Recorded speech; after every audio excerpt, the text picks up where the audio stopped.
Nobody likes going to the dentist. The smell of the chemicals, the sound of the drill, the indignity of talking with someone's hands in your mouth. But as you settle into the dentist's chair, something about this particular visit feels especially wrong. Why are the hygienists looking at you like that?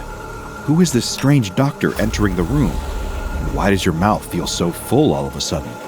You can't move, you can't scream, and your teeth, they're multiplying? The man has been ignoring his persistent toothache for several weeks, but he just can't take it anymore. The dull ache has become a head-pounding throb of pain that cuts through every single thought. But of course, he waited far too long to treat it, and now here he is on a Sunday evening, trying to find a dentist who will give him an appointment. It's not his fault, he tells himself. He's been terrified of the dentist since he was a little kid. It takes a lot of pain to counteract that kind of phobia, but now he's reached that threshold. As he's browsing the internet, desperate to find an office that's open on Sundays, he spots an ad. Dr. Hendricks, dentistry 24 hours a day, 7 days a week. The man isn't sure how that's possible, but the pain has made him desperate, so he calls the number on the ad and makes an appointment. The receptionist sounds a bit funny on the phone, like she has something in her mouth, but he brushes it off. 15 minutes later, he's walking into the office and checking in at the reception desk. The woman sitting there looks a bit unusual, but his mother raised him not to stare, so he gives her a polite, distant nod, declines her request to inspect his teeth for herself, and ignores the strange feeling in his gut at her words. Instead, he continues on to the exam room and waits for the doctor to take his pain away. He waits for quite some time, until he begins to worry that the dentist forgot about him. Or perhaps this office really was too good to be true, and this is some sort of scam. But then the door opens, and in comes Dr. Hendricks with a cheerful demeanor and a smile in his eyes. His mouth is covered with a surgical mask, so the man can't be certain, but he seems like he's definitely smiling. It's a good thing the man came in so quickly, the dentist assures him. His teeth are in dire straits. But don't worry, he's in very, very good hands, and by the time he walks out of the office, he'll be in great shape. The man asks the dentist if he can be put under for the procedure in order to prevent him from panicking. The dentist laughs uproariously at this request, but he agrees. He places a gas mask over the man's face, and the hissing sound of the gas fills the room. The man's eyes grow heavy, and the sterile white room fades to black. When the man wakes up, he's sitting on the sidewalk outside of the office, a plastic bag of mini mouthwash clutched in his hand. And his mouth, oh God, his mouth. It's aching like nothing he's ever felt before. But something else is wrong too. He reaches up to feel around his mouth with his fingers, and all the color drains from his face. His mouth is absolutely crowded with teeth. So many teeth, his tongue can't move without poking up against them. He expected to leave the dentist with one tooth missing, but instead, somehow, he has 30 more than he started with. Unfortunately for this man, who only wanted to have a toothache treated, he stumbled into the clutches of SCP-5150. SCP-5150 is a dental office located outside the northwestern perimeter of Indianapolis, Indiana. The office building occupies an area of approximately 140 square meters, and the interior measures 115 square meters. The building is unremarkable in every way, with the exception of an electrical sign above the building's front entrance, which reads, Dr. John Hendricks, DDS. Inside the building, there are 6 rooms and several anomalous entities designated SCP-5150-1, SCP-5150-2, and SCP-5150-3. SCP-5150-1 is the dental office's receptionist. Of course, as you may have already gathered, she is no ordinary receptionist. The entity has standard humanoid features, with the exception of the oral cavity.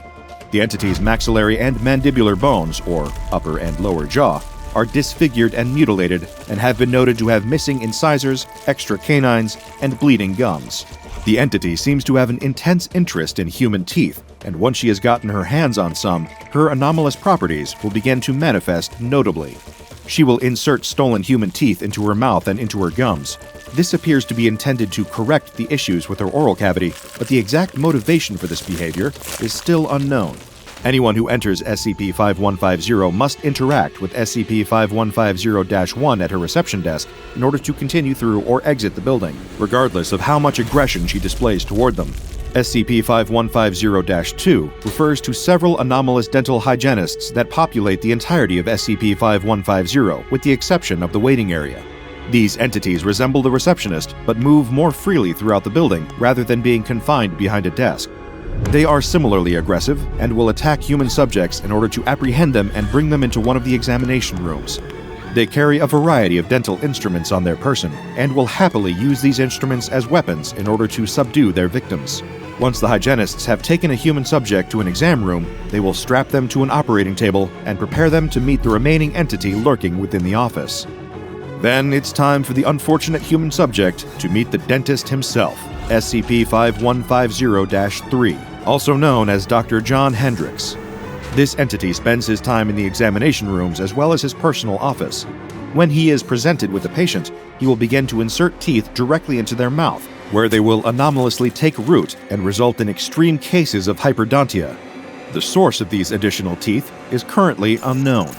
Once the operation is complete, and Dr. Hendricks is satisfied with the amount of teeth he has forced into his patient's mouth, he will then attempt to give the subject a plastic bag containing a variety of over-the-counter oral healthcare products. These can include a toothbrush, dental floss, mouthwash, and toothpaste. The subjects will not be allowed to leave the building without taking this bag with them. Analysis of these products has not revealed any anomalous properties. On July 9, 2023, the SCP Foundation conducted an investigation of SCP-5150. Subject D-457142 was ordered to investigate and explore the building. He was equipped with a camera and microphone, as well as a chocolate bar, which was placed in his pocket for emergency use. Control lead was assigned to Bobby Daniels, and Marcus Drago and Andrew Fuller were additional team members on the investigation. D-457142 approached the building, but hesitated before going inside. He asked what would happen after he entered the building, but Daniels refused to elaborate. His questions went unanswered. With no other option, D-457142 entered the building. When he opened the door, a doorbell dinged to signal his entry. As the door closed behind him, he could hear a click as the lock slid into place. This sent the man into a state of anxiety, and he attempted to open the door. It wouldn't budge. He called out to Control over the microphone, begging them to unlock the door, promising that he would not run. Daniels at Control explained that he couldn't do anything about it, as the Foundation had no control over the doors. That lock was all SCP-5150's doing. After some hemming and hawing, D-457142 had no option but to proceed and continue into the waiting area of SCP-5150. Inside, he saw a row of 4 chairs, a smattering of assorted toys common to any medical waiting room, and more chairs. There, off to the side, was the counter, and behind a sheet of glass with a small opening approximately 1.2 meters tall and 0.8 meters wide, the receptionist was waiting. Strangely, the camera feed was not able to pick up any of the receptionist's physical features, leaving the test subject alone to observe her and try to make sense of what he was seeing. Nothing was especially out of the ordinary in the room at first glance, aside from the episode of Buffy the Vampire Slayer playing on one of the waiting room TVs. The subject walked through the room, taking note of everything that he saw. Then he turned to face the receptionist. The receptionist was dressed in a white-collared shirt with a white face mask covering her mouth. There was a sheet of paper directly in front of her. She greeted the test subject. "Hello, sir. Can I help you schedule an appointment?" Unsure of what else to do, the test subject played along. He asked her how to proceed with scheduling, and the receptionist handed him a pen and directed him toward the paper in front of her. She instructed him to sign and then wait for his appointment with Dr. Hendricks in 5 minutes. Once the subject signed the paper, the receptionist stated, "Now, before you can enter, there's one thing I'll need to see." The subject agreed, asking what she needed to see. The receptionist responded, "Your teeth, of course. May I see them?" As you might expect, the test subject found the request off-putting and inquired why she might need to see his teeth. She responded in a friendly tone. "I'm currently taking online classes for dentistry and I need experience.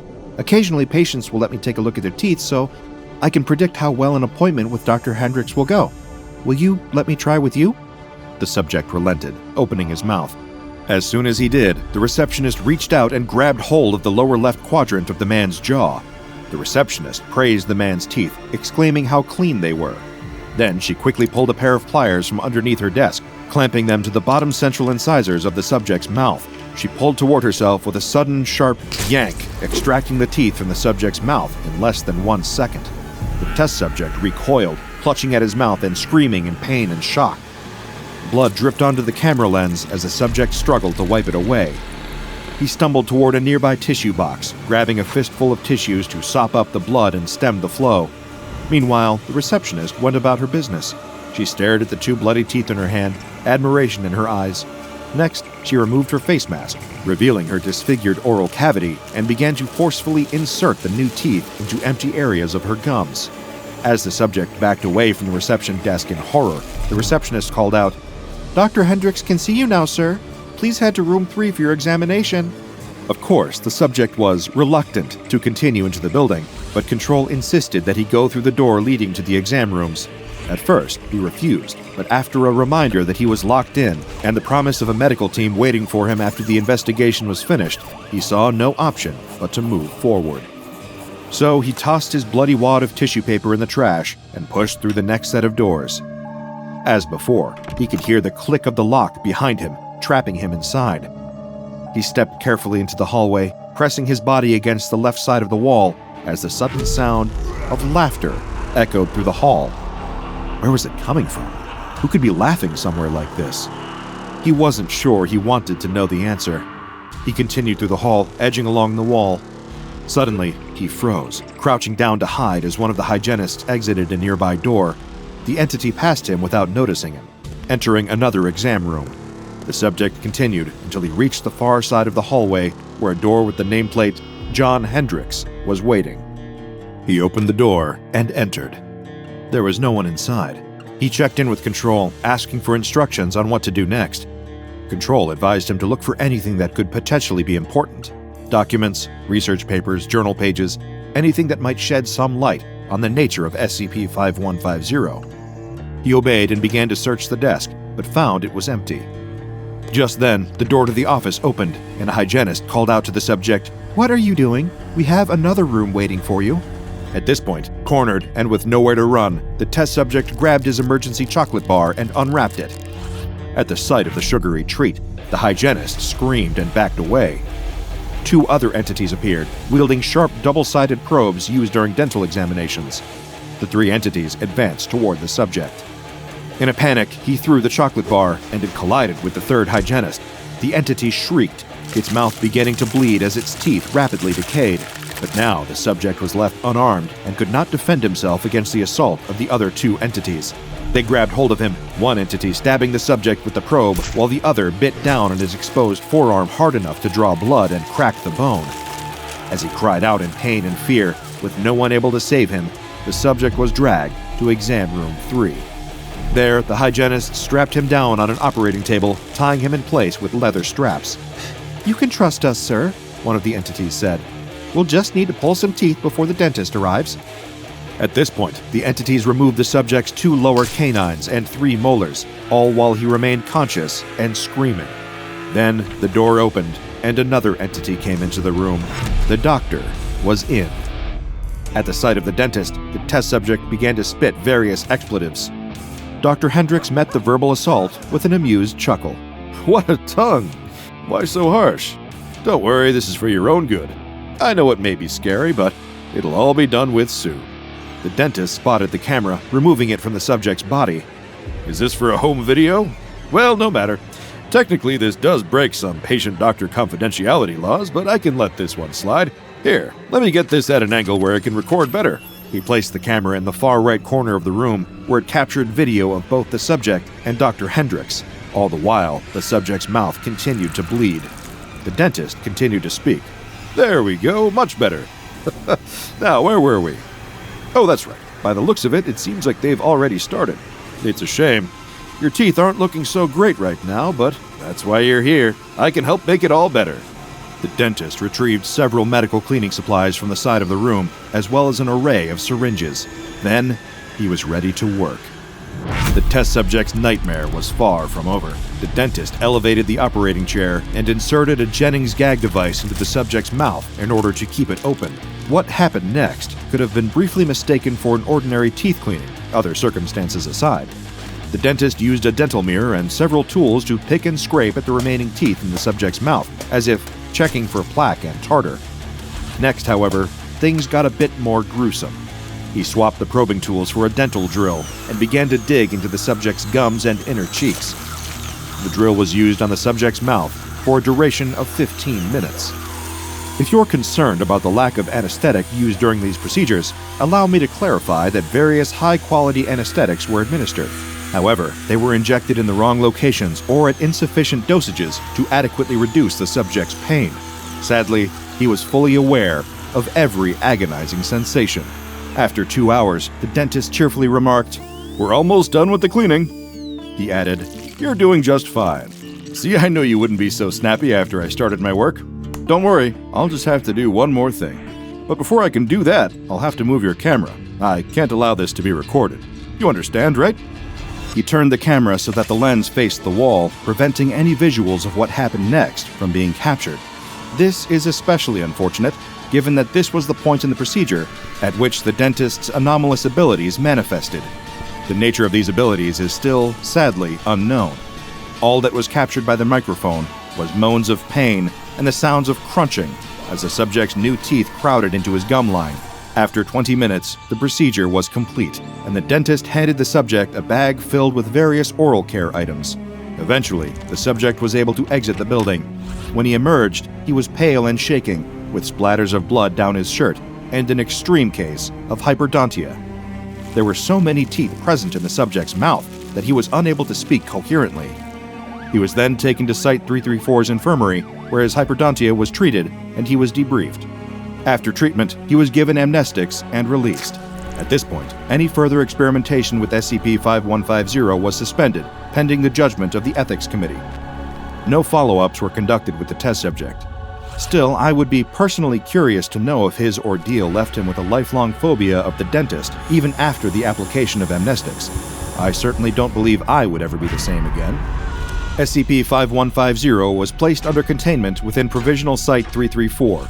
A disinformation campaign and cover story for this provisional site was established concerning the fictional Hops Railroad Company. This was intended to hide SCP-5150 and any of its related media, including poster advertisements, newspaper articles, and social media posts. In the event of unauthorized access to SCP-5150, all personnel were required to be detained and immediately transferred to the on-site infirmary upon exiting the building. Excess teeth would be removed and stored there, and personnel would be given a thorough evaluation before being given Class C amnestics. All on-site personnel who interacted with SCP-5150 in an approved capacity were required to carry one candy bar containing a minimum of 35 grams of sugar at all times. You may be wondering why these containment procedures are detailed in the past tense. Well, there's a reason for that choice. The current containment procedures are no longer up to date, as the anomaly is no longer adequately contained. As of August 1st, 2023, the building originally designated as SCP-5150 is completely absent of anomalous entities or paranormal activity.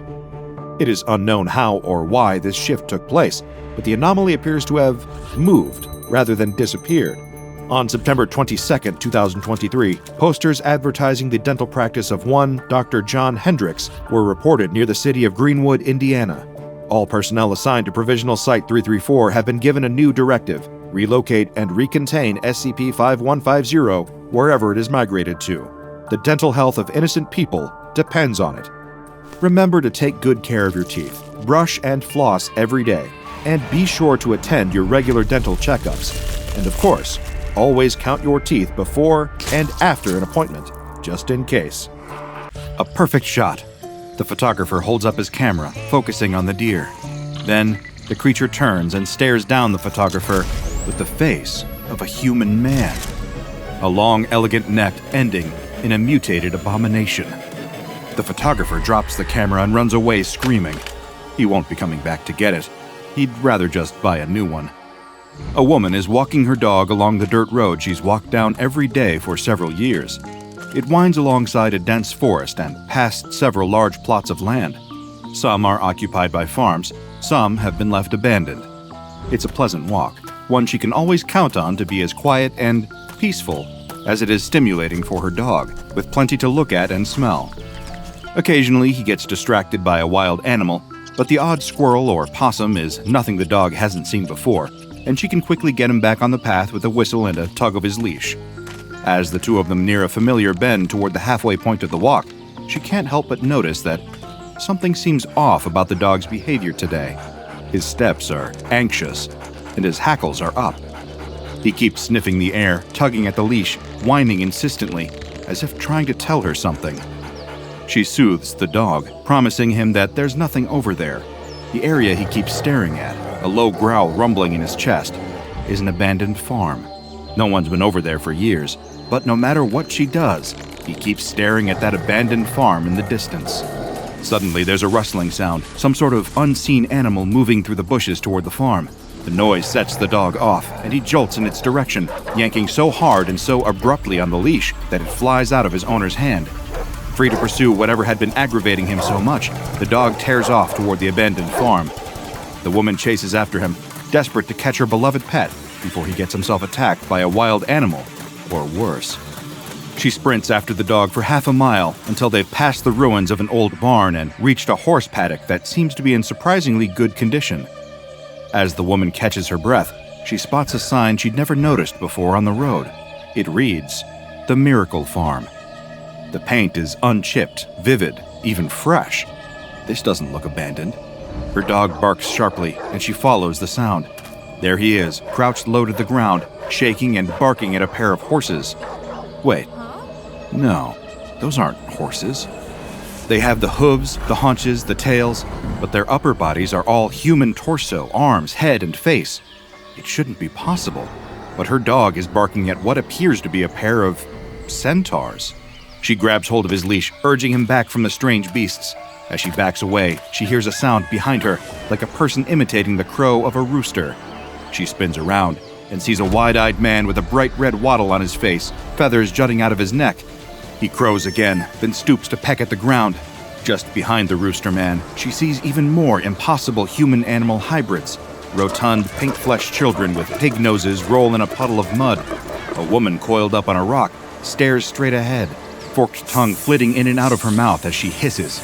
This place isn't abandoned after all. There is still a farm here, but it's no ordinary farm. The woman scoops her dog, her completely ordinary non-human dog, into her arms and sprints back toward the dirt road. She keeps going, running all the way home until she can get to a phone and immediately calls the authorities. The first few people she speaks to laugh at her, accusing her of making a prank call, but one man takes her seriously and records her report. Then he passes it on to his friends at the SCP Foundation. They conduct a raid of the Miracle Farm and find that it is just as bizarre as the woman described. They uncover files in their office detailing that the property once belonged to Marshall, Carter, and Dark Limited, before its ownership passed to a private company that specializes in the finest in custom-ordered pets, prey, and companions. Mobile Task Force Theta 2, Moreau's morgue, is deployed to the scene, where they bring all on-hand personnel, clients, and living specimens into custody. Personnel and clients are questioned, then given Class A amnestics and released. The specimens are contained for further study, and the facility is destroyed. But not before the MTF discovers a curious marble statue, acting as a fountainhead, providing all drinking water for the animal-human hybrids on site. The statue, depicting the Roman goddess Venus, allows water to flow out of its mouth when pumped in through the base. Somehow, water flowing through it is causing ordinary animals to transform into these bizarre creations. But how? Before we tell you, first, I have a question directly for you. Is something interfering with your happiness or preventing you from achieving your goals? Regardless if you have a clinical mental health issue like depression or anxiety, or if you're just a human who lives in this world who's going through a hard time, therapy can give you tools to approach your life in a very different way. And that's why I'm excited to tell you about today's sponsor, BetterHelp. BetterHelp's mission is to make therapy more affordable and more accessible, and this is an important mission because finding a therapist can be really hard, especially when you're limited to the options in your area. BetterHelp is a platform that makes finding a therapist easier because it's online, it's remote, and by filling out a few questions, BetterHelp can match you to a professional therapist in as little as a few days. It's easy to sign up and get matched with a therapist. There's a link in my description. It's betterhelp.com/DrBob. Clicking that link helps support this channel, but it also gets you 10% off your first month of BetterHelp, so you can connect with a therapist and see if it helps you. And because finding a therapist is a little like dating, if you don't really fit with that therapist, which is a common thing with therapy, you can easily switch to a new therapist at no additional cost, without stressing about insurance, who's in your network, or anything like that. So if you're struggling, consider online therapy with BetterHelp. Click the link in the description or visit betterhelp.com/DrBob. Thank you again, BetterHelp, for supporting this channel. And now back to the strange marble statue. The fountain is quickly removed from the area and brought to the Foundation for further study. And that is the story of how the SCP Foundation got its hands on SCP-1575. As is frequently the case at the SCP Foundation, the research team quickly began conducting controlled experiments using SCP-1575. They exposed a variety of animal test subjects to water that had passed through the fountainhead. I combed through the test logs I was able to access and have compiled some of the most relevant examples of the anomaly's effects on various subjects. I must warn you that some of the imagery contained within may be a bit disturbing, even by SCP Foundation standards.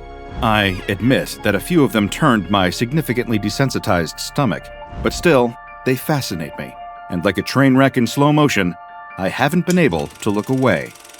Test 1575-2 was performed on a female Japanese field mouse, Apodemus argenteus, at the adolescent stage of development. After several weeks of exposure to SCP-1575-1, the mouse began to rapidly increase in size. Over the course of 12 days, the mouse grew to a height of 1.01 meters, a 500% increase in overall body size. As the mouse began to grow, her fur falling out and being replaced with smooth, human skin, her face warping into that of a young human woman, her appetite increased drastically. She was provided a standard field mouse diet of fruits, berries, and nuts, and consumed nearly 95% of her body weight at a given time in this provided food. By the 12th day of her mutation, the mouse's heart was unable to support her rapidly growing body, and it gave out. She died due to failure of her cardiovascular system, leaving behind an eerie half-mouse, half-human creature with a vestigial tail, partially transformed paws, and gray-tinged skin where her fur had once been. Test 1575-4's subject was a pre-adolescent male white-tailed deer, Otocoileus virginianus. The deer began to mutate fairly quickly following exposure to the water, and its initial steps were an alarming sight, to say the least. He began to suffer severe hemorrhaging in the pelvic area as his reproductive organs atrophied. By the end of the mutation cycle, they had disappeared entirely, leaving a smooth, fleshy surface behind. Several male researchers in attendance had to leave the room during the initial bleeding, and one asked to be referred to an on-site counselor regarding a persistent, recurring nightmare inspired by the mutation. The deer's arms and legs changed into human arms and legs, hooves into hands and feet.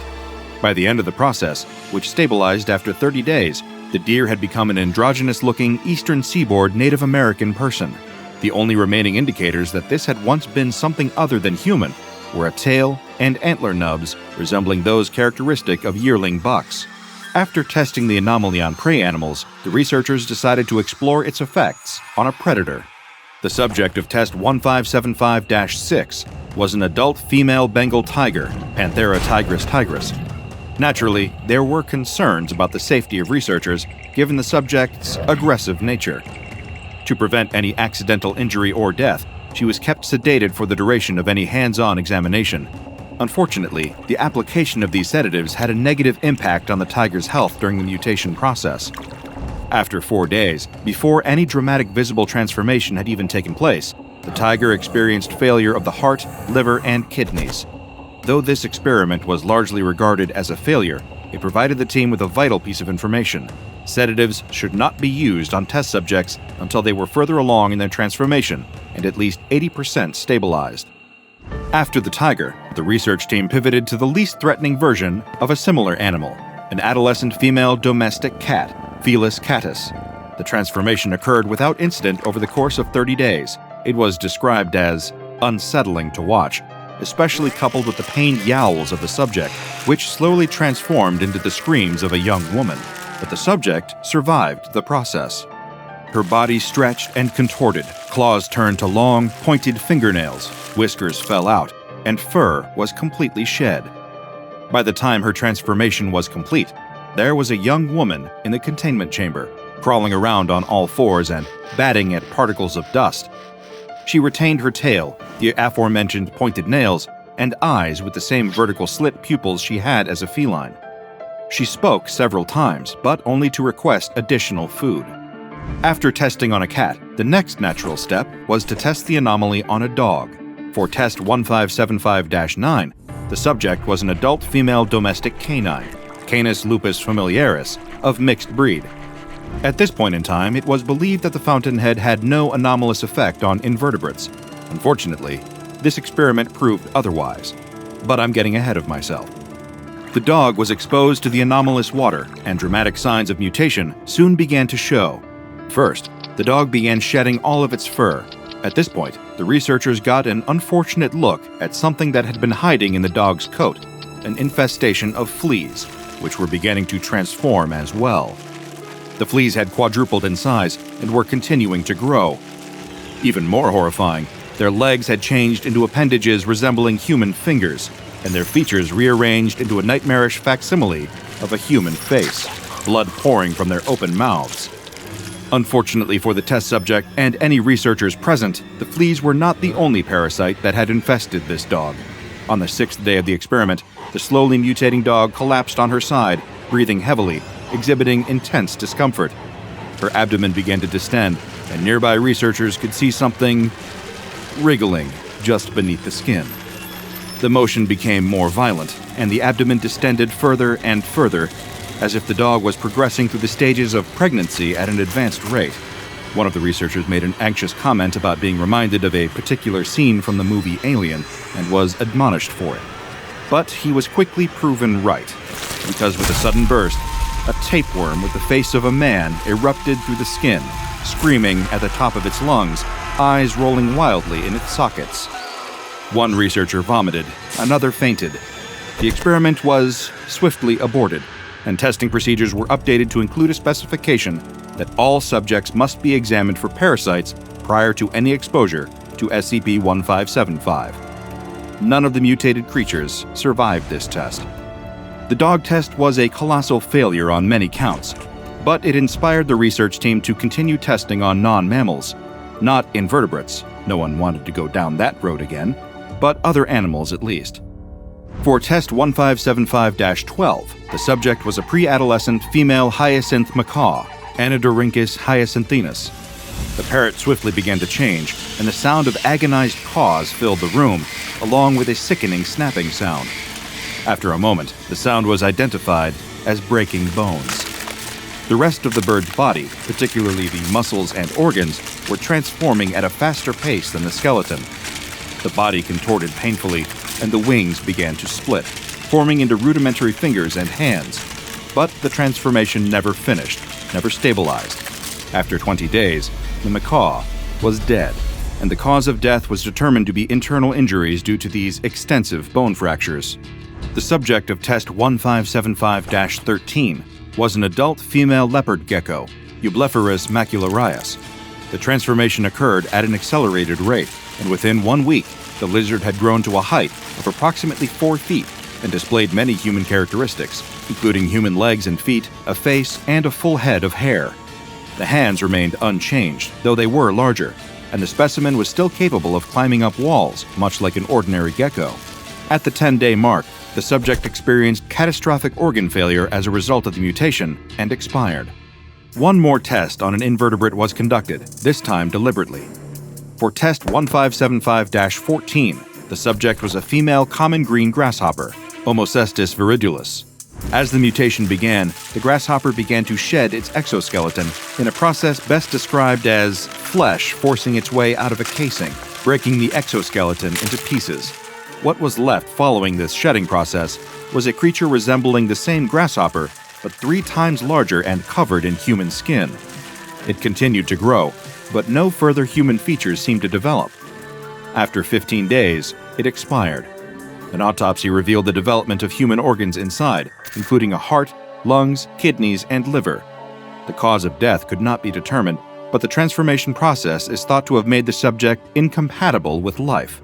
The subject of test 1575-15 was an adult female grizzly bear, Ursus arctos horribilis. During the first 29 days of her mutation, the bear did not consume any food or drink aside from SCP-1575-1. Still, she did not appear to experience any hunger or discomfort aside from the pain of the transformation itself. Her body slowly shrank over the course of 30 days, her fur thinning until it left only the ordinary amount of body hair for an average human woman. Notably, the hair was the same color as the fur she had once had. She retained her bare paws, which appeared to be uncomfortably heavy at the ends of her new human arms. Throughout the transformation, stool samples taken from the subject showed excessive amounts of organic matter, such as blood and fatty deposits. After 32 days, the mutation was complete, and the former bear's condition was stable. She did not speak. Instead, she used her newly transformed mouth and voice to grunt and roar. It was much less intimidating coming out of her human mouth, but researchers noted that her paws and claws were still dangerous and should be avoided. The subject of test 1575-16 was an adolescent female Gravy's zebra, also imperial zebra, Equus grevii. Over the course of 27 days, the zebra's main body, hind legs, and most of her head mutated into a human, resembling the appearance of a person native to Africa. However, her front legs and jaw structure remained that of a zebra. The transformation stabilized, leaving her in this half-changed state. She was unable to move without pain, unable to eat, and exhibited extreme distress at her state of existence. When she attempted to walk, she would lose her balance and topple over, lying on the ground in agony. It is uncertain what caused the transformation to halt at such an incomplete stage, but the subject's quality of life had been all but destroyed. After a thorough physical examination, the half-transformed zebra specimen was euthanized as a humane measure. As disturbing as the results of the Foundation's tests using SCP-1575 were, they allowed for a more thorough understanding of the anomaly and how it operates. The statue, which was studied extensively, shows no anomalous properties on its own, nor do any samples taken of the marble throw up any red flags. It appeared to be a completely ordinary statue, except for the effect that it has on any water that flows through it. This water, or SCP-1575-1, begins to show its anomalous true colors when consumed by a non-human mammal. Non-human mammals who consume 0.5 or more liters of this water per day will begin to mutate over the course of a month. Perplexingly, impossibly, they will mutate into a human being. During the experiments, it was noted that the ethnicity of the resulting human seems to correspond with the humans native to the natural habitat of the pre-transformation mammal. A European deer displays Caucasian features, for example, while a North American deer resembles a Native American. Domestic dogs and cats have ethnically ambiguous features or appear mixed race, likely due to the mixed backgrounds of their species. Many of the survivors of this process develop vocal cords and are able to speak about their experiences, but their odds of surviving are not great. Female specimens have about a 25% fatality rate. Males have a staggering fatality rate of about 95%. There is a 40% chance that the transformed animal, regardless of sex, will keep at least one premutation feature. These include, but are not limited to, paws, tails, ears, and fur. Across the board, those who survive the mutation process describe it as extremely painful. Though these transformed animals can communicate, they tend to display an intelligence level that aligns with their prior species. There are a few exceptions to this, as some subjects have displayed heightened problem-solving skills, but it is uncertain what exactly caused this shift. Proposed causes include neural restructuring during mutation or an unintended byproduct of the Foundation testing itself. These transformed instances do not magically become human in behavior, personality, or habits. They retain their animal instincts, memories, and sense of self, give or take some added depression or anxiety brought on by the traumatic and drastic changes they've endured. Humans exposed to this anomalous water do not seem to change at all, which makes a degree of sense. If the water serves to transform mammals into human beings, then a human drinking it has nothing for the water to change. Still, I wouldn't suggest drinking it.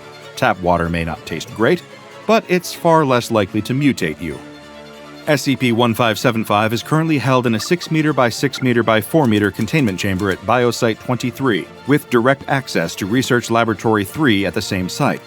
Unless it is actively in use for an approved test, no water may be allowed into SCP-1575's containment. After testing has concluded, all water used during the test is to be held in quarantine and may only be used for further tests. At the time of my reading, I discovered one addendum added to the file for SCP-1575 by a doctor assigned to the anomaly. It reads, Following the incident on the 12th of this month, during test 1575-9, any animal to be used in testing with SCP-1575 is to be thoroughly examined for both external and internal parasites. Our initial beliefs that SCP-1575-1 only affected the primary host has proven wrong. It apparently retains its mutagenic properties, even when ingested secondarily through the host's lower GI tract or bloodstream. We absolutely do not need another instance of half-mutated flea creatures, and the psychologist is having a hard time helping Janet with her nightmares of a 7-foot-long tapeworm with a screaming face tearing out of the belly of a dog. I fear that Janet and I may have those nightmares in common. This imagery will stay with me for quite some time. When it comes to drinking water from mysterious fountains, proceed with caution, my friends. Sure, this particular fountainhead may not trigger mutation in humans, but that doesn't mean it's the only one of its kind out there. Drink from the wrong water spout, and you may find yourself changed, and no one, including me, can predict what you might become. Tell me if it starts to hurt, the dentist says before reaching into your mouth with a pair of orthodontic pliers and starting to pull your front teeth back into place. Evidently, your screams aren't enough of an indication of the extreme pain you feel because he doesn't stop pulling. After what feels like hours of excruciating oral surgery, you're finally standing outside the dentist's office texting with a friend. "Come on, show me. It can't be that bad," reads the message from your friend. You're nervous to send her a picture, though, since you have a small crush on the girl and you don't want her to see you in this state. But after she asks you again, you decide to take a quick selfie and send it to her anyway. You snap a photo of your mangled mouth and jaw. The mess of wires had to be hastily applied to move your remaining crooked teeth back into place with globs of fast-hardening epoxy, and the result looks like a low-budget horror movie prosthetic. You send the message and wait. You watch the dots appear that indicate she's writing a response, then watch as they disappear without a reply. You sadly slip the phone back into your pocket and begin walking away. As you make your way home with your head hung in shame, you keep your mouth shut tight. You don't want any passers-by to see what you've become. You decide to detour through the park to avoid any people as much as possible, and as you walk, you decide to stop at a picnic table next to a small pond. You sit at the table and watch the ducks mill about in the water. They have it so lucky, you think. Ducks never have to worry about their teeth getting knocked out by a baseball and leaving them looking like a monster. The ducks suddenly all start moving away from your side of the pond, eventually taking flight and leaving completely. You get the sense that they're trying to get away from something, and you turn around, but there's nothing behind you. Oh, it must be me, you think. But then you get the sense that there is something behind you, and turn again. Still though, there's nothing. It's just you, the picnic table, and the empty pond. You turn back to watch the still water, but you can't shake the feeling that there's someone behind you, and turn again. "Hello? Is anyone there?" you ask, but no one answers. You turn back to the pond and you scream in fright at the thing standing before you and fall back off the picnic table. You get up out of the dirt and you don't wait to stick around to see who or what this thing is. You start to run as fast as you can, but you immediately hear it chasing after you. Instinctually, you take out your phone and start trying to take pictures of whatever it is that's behind you. You know no one will ever believe you, and you want some evidence of this thing. You manage to snap off a couple of pictures, but you can hear the creature gaining on you. You scream as your mouth begins to ache. Perhaps running this soon after your surgery is causing your damaged teeth to shift, and the pain is intense.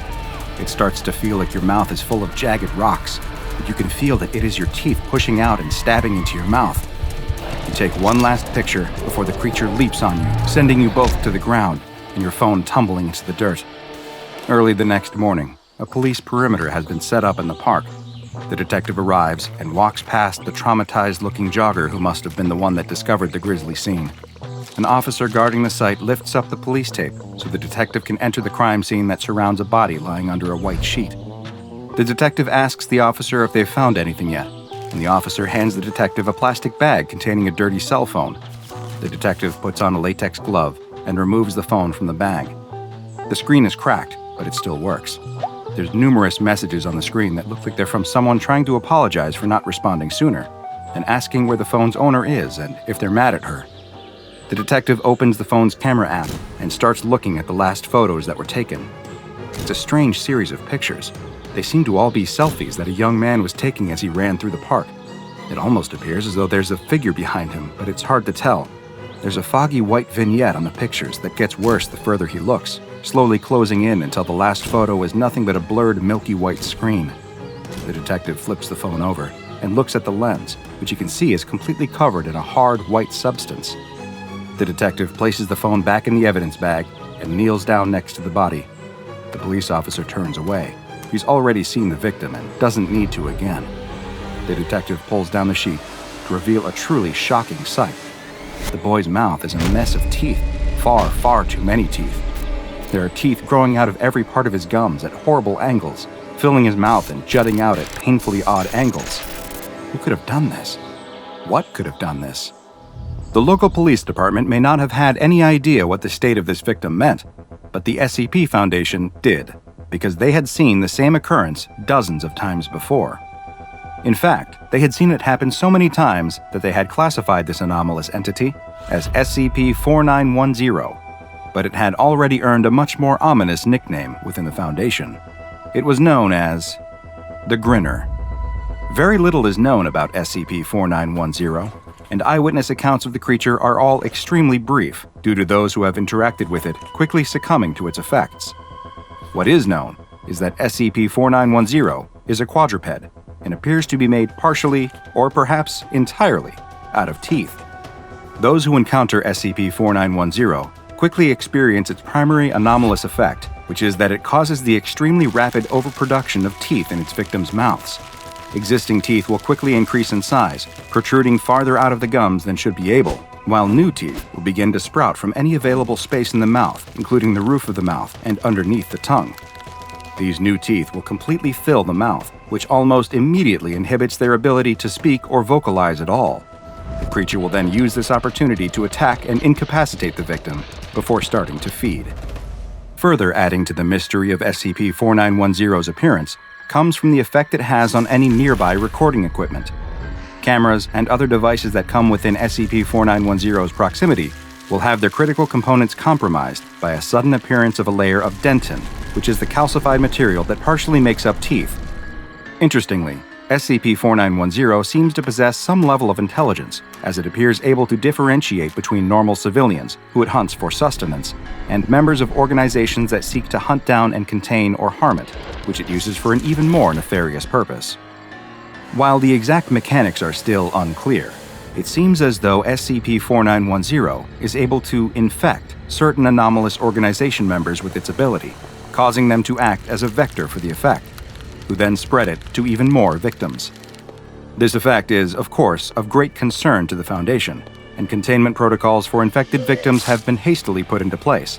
Should a member of staff begin bearing a grin with too many teeth or multiple tooth-filled smiles, they are to be immediately immobilized by any means necessary, though preferably with a firearm that allows one to keep an appropriate distance and hopefully prevent any further spread of the effect. The infected individual is then to be doused in a hydrochloric chemical compound that will reduce the afflicted to a pulp-like substance. Once this pulp is no longer animate, it can be transferred to the closest incineration site for disposal. Should a member of personnel have an interaction with SCP-4910 and feel that they were exposed to its anomalous effects, they may be saved by taking immediate medical action. Oral surgery to remove the additional teeth has been found to be effective when the procedure is undergone in the first 1 to 2 hours following exposure, though the victim will suffer lifelong permanent physical issues from the procedure. Once 3 hours have passed, the effect will have spread to the rest of the body, with teeth appearing virtually anywhere. Unfortunately for the victim, should the infection reach this point, pain management has been shown to be ineffective, and there is nothing that can be done to alleviate their suffering, save for termination. SCP-4910 remains at large and has been given the Keter classification. Mobile Task Force Epsilon, codenamed Turfing Black, is the only MTF authorized to respond to sightings, and they have been given permission to engage the creature and utilize lethal force if necessary, due to the danger this anomaly presents specifically to the SCP Foundation. A bear mauling you to death, being stalked by cougars in the dead of night, only to be eaten in your sleep. Wandering off the path and getting lost for days, the elements slowly withering you away to nothingness. There are plenty of ways you can die in the wilderness, but few would expect death to come as a result of a simple bodily function with a decidedly anomalous twist. Springtime in the Sierra Nevada is undeniably beautiful. The unpredictable storms of winter are a thing of the past, but the oppressive heat of summer hasn't yet crept in. The highest peaks of the mountains are still spotted with snow, but in the foothills, the wildflowers sprout from the earth, blooming in a tapestry of yellow, pink, purple, and orange. Crystal-clear waterfalls roar down the rocky mountainsides, water set free from its slumber by the melting ice as the world wakes up from a long hibernation. The summer vacation crowds haven't yet flooded the hiking trails and ski slopes, but a few groups of early adventurers can be spotted hiking through the mountains, taking in the sights and breathing in the fresh, fragrant air. Among these springtime visitors are a pair of young men, one with blonde hair and one with dark hair, each wearing a small backpack and carrying a canteen of water, not a scuff to be seen on their brand new hiking boots. These two young men are on their senior spring break from college, gleefully taking the hiking trip they have been talking about since they were paired up as roommates their freshman year. Neither of these young men is especially experienced in hiking, but they have both spent dozens of hours in the library reading up on wilderness survival, on the best ways to pitch a tent and start a fire with nothing more than a stick and 2 rocks. The lighter-haired of the two especially prides himself on his knowledge of foraging for edible wild plants, a skill he is excited to put to the test on this trip. His dark-haired companion is a bit more suspicious of wild plants, frightened by the stories of foraging gone wrong and unfortunate explorers confusing a delicious mushroom for one that stops the heart in minutes. He has filled his bag with provisions, with granola and jerky, dried fruits, and cans of beans that he hopes his friend will share with him, rather than risking his safety by gambling on a wild root or berry. Still, his concerns about foraging are soon forgotten as the two proceed further along the trail, passing sparkling waterfalls, bighorn sheep grazing on wild plants, and a bird that just might be a bald eagle soaring by overhead. The two are lost in the majesty of nature, so lost, in fact, that they forget to eat until the sun is dipping over the horizon and the world is growing dark around them. Out here in the mountains, with no light pollution to speak of, dark is dark. Even with the help of the lanterns they brought, the two men can scarcely see well enough to put up their tents and build a small fire. Still, they remember all of their reading and manage to set up a modest camp for the night. The dark-haired man pulls a bag of beans from his backpack and begins to heat them over the flame. He offers some to his companion, but he refuses. The blond man has found a shrub that he recognizes, weighed down with ripe fruit. This shrub, he explains to his friend, is a species of manzanita, an evergreen shrub that produces berries similar in flavor to little apples. The dark-haired man is dubious. Aren't manzanita berries typically red in color? These appear to be a shade of brown. Wait. The young man reaches out and stops his friend just before he can pop the berries into his mouth. At least let me look them up on my phone. That won't work out here, his friend tells him. The government blocks access to the web out here. They don't want you on the internet. It's a big conspiracy. Everyone knows about it. Page unavailable. His friend is right. But wait. He has the ultimate tool to defeat this intrusion on his lunch lookup liberties because he has Surfshark VPN. Surfshark, the sponsor of today's video. The virtual private network that keeps your online identity safe by encrypting all of the information sent between your device and the internet. With the simple press of a button, he's able to change his location to somewhere well outside the Sierra Nevadas and access the blocked content, thanks to over 3,200 servers Surfshark has around the world in 100 countries that allow you to bypass censorship and geo-restrictions no matter where you are. And you don't need to worry about who might be watching you, since Surfshark masks your IP address to make sure that your city, country, and download history aren't linked back to your identity. It's the absolute best way to stay safe online and keep your personal information secure from whoever might want to use it for their nefarious deeds. So why not try it out for yourself? Surfshark offers a 30-day money-back guarantee, so there's no risk. DrBob viewers who use my code DrBob get an extra 3 months free. So use the link in the description and check it out for yourself. You'll be glad you did. The wannabe forager insists that he has correctly identified the plant and that these berries will be his dinner.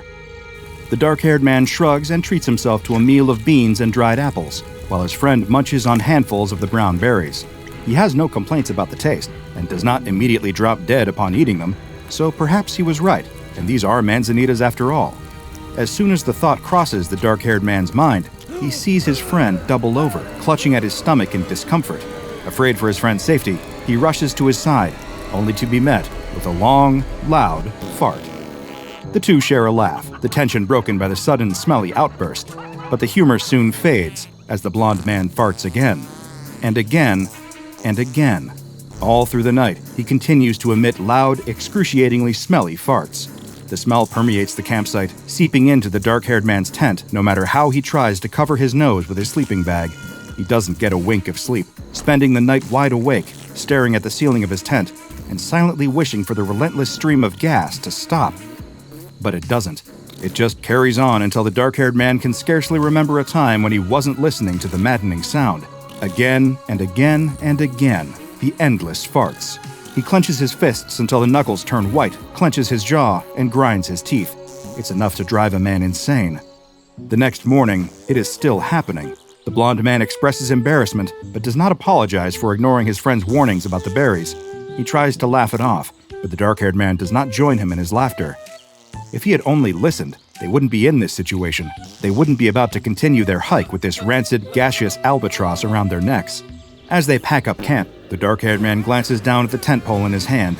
One good swing, and he could put a stop to the madness. No, that's ridiculous.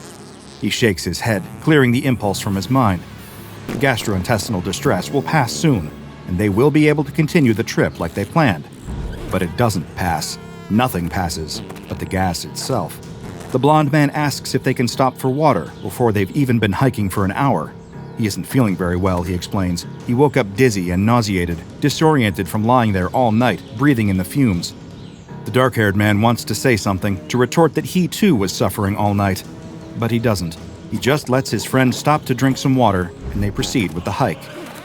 Gone is the magic of the previous day, the time before the cursed berries. The men can no longer smell the wildflowers, the crisp mountain air. There are no wild animals to be found, not a single ground squirrel or little bird. Up ahead on the trail, the dark-haired man catches the barest glimpse of a tail vanishing into the brush as a mountain lion runs the other way. Is it fleeing from them? From the stench? He wouldn't blame the beast if it was. They have 5 more days of this planned, and he can feel his resolve beginning to fade. Maybe he can turn back, ask to cut the trip short now, but why should he have to suffer just because his friend made a mistake identifying a wild berry? It isn't fair. If he could just get a moment to think without the incessant farting, if he could just have 1 second of peace, maybe he could come up with a solution. But no respite comes. If anything, it only seems to get worse. The smell burns his nostrils, the sound rings in his ears. The blonde man tries to speak over it, to clear the air with pleasant conversation, but the dark-haired man brushes him off with grunts and shrugs. His eyes sting and water, he chokes on the stench. He knows in his heart that he can't take much more of this. When the men make camp for the night again, the dark-haired man's thoughts turn dark. He could just leave in the dead of night while his friend is sleeping, rush off into the wilderness and abandon his companion there, freeing himself from the farts. He tries to justify it to himself. They both have the survival skills to make it. He'll be fine. His thoughts of leaving his friend alone in the woods are interrupted by the sound of chewing. Is there any animal nearby? No, surely no animal would approach, given the smell. He takes a look in the blonde man's tent and finds his friend eating another handful of those same brown berries. The dark-haired man flies into a rage, unable to contain his fury. How could he do this? How could he eat more of them after what happened the first time? Doesn't he understand what this is doing to him, what it's doing to the both of them? How could he be so selfish? The blonde man insists that it's fine, that the farting can't possibly be related to the berries, because manzanitas don't cause that sort of thing. At this, something in the dark-haired man snaps. He can't take it anymore. He turns away from the tent, throwing up his hands and telling the blonde man to find his own way back. They'll split up from here. The blonde man emerges from his tent, begging his friend not to cast him out. He's certain the farting will stop any day now. At this, it seems to grow louder and more potent. The dark-haired man spots a large rock by the campfire, small enough to hold in his hand, hefty enough to do some real damage. He picks it up and turns to meet his friend. Without thinking, he swings the rock at the blonde man's head. For the first time in days, the sound of farts goes silent. The air smells sweet, like flowers, leaves, and campfire smoke. He did what he had to do. The dark-haired man lets out a sigh of relief, the rock falling from his hand. He glances at the rock on the ground, at the blood dripping down its surface, and realizes the full weight of what he has just done. He packs up the campsite as quickly as he can, douses the fire, and dumps the body over the edge of a nearby cliff. Over the next few days, he hikes back the way he and his friend came, noticing, in spite of his gnawing guilt, that the walk really is so much better without those damned farts. On the way, he passes that bush, that horrible bush, weighed down by the fruit that destroyed his spring break trip, that destroyed his friend's life. He opens his backpack, tearing a page from one of his books and grabbing a pen. He scribbles a warning, "No matter what, do not eat these berries," and affixes it to the bush. He can only hope that the next person to stumble on this shrub will see the note and heed its warning. If they don't, they might meet a similar fate. Days later, the park rangers discover the blonde man's body and declare the death an accident caused when the man fell over the side of the cliff. Some of them suspect foul play, but are unable to find any evidence. All they can find is a strange note on an unidentified shrub and the faintest smell of something foul, like rotten eggs. The two doomed hikers had no way of knowing this, but the fruit they foraged was not from the Manzanita family. It was from a plant known as SCP-4032. SCP-4032 is a wide, deciduous shrub characterized by a rounded crown and wider base.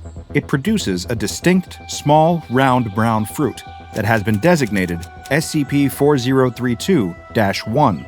Whenever any animal or human consumes an instance of SCP-4032-1, this meal will result in intense gastrointestinal distress. I will try to describe this as delicately as I possibly can, but as I have learned over the years in my line of work, the truth is rarely delicate or polite. 1 hour following the consumption of an SCP-4032-1 instance, the person or animal will begin to emit an excessive amount of flatulence, consisting of elevated hydrogen sulfide levels and a small but detectable amount of methane gas. Perhaps you are familiar with an old rhyming song about the wonders of beans, the magical fruit. These berries function quite similarly. The more one eats, the more one does, in fact, for want of a better word, toot. However, unlike the second part of the bean-based rhyme, these fruits do not cause their unfortunate consumers to feel better, nor should they be eaten at every or any meal. The Foundation first discovered SCP-4032 on April 2, 2018, after a man named Anthony Green happened upon the plant in the foothills of Northern California. Hungry enough to forget his better judgment, Anthony ate some of the fruit and became immediately concerned for his physical well-being as SCP-4032's effects began to take hold. Fearing he had unknowingly consumed a poisonous plant, he made a distress call to the local search and rescue team. This call was intercepted by Foundation operatives, who swiftly arrived at the scene to bring both Anthony and the plant itself into custody. The affected individual will continue to produce this flatulence until they have expired.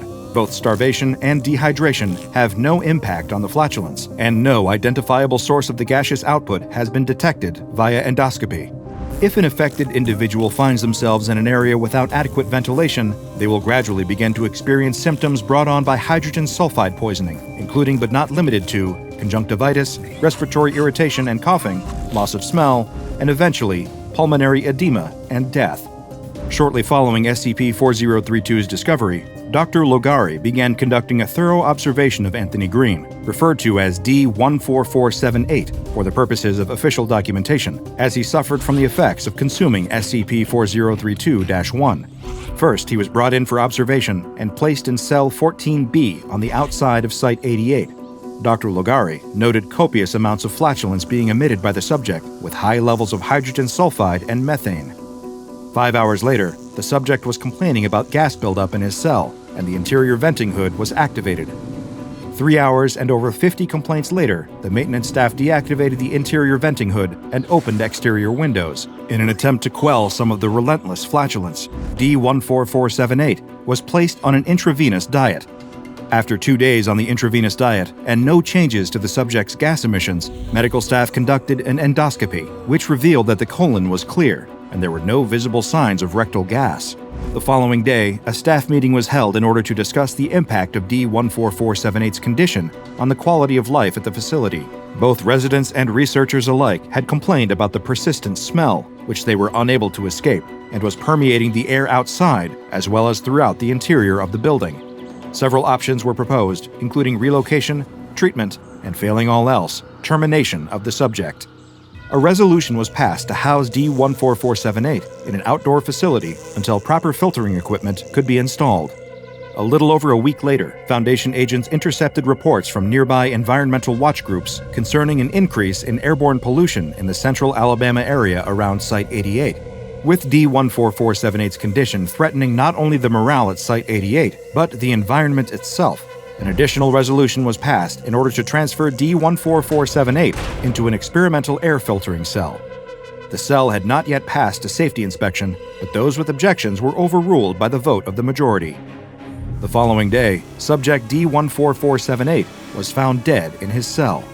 An investigation into the cause of death determined that the primary filter was improperly constructed, and both it and its associated sensor had malfunctioned. There was one silver lining to this unfortunate incident, however. The effects of SCP-4032-1 mercifully ceased following the subject's death.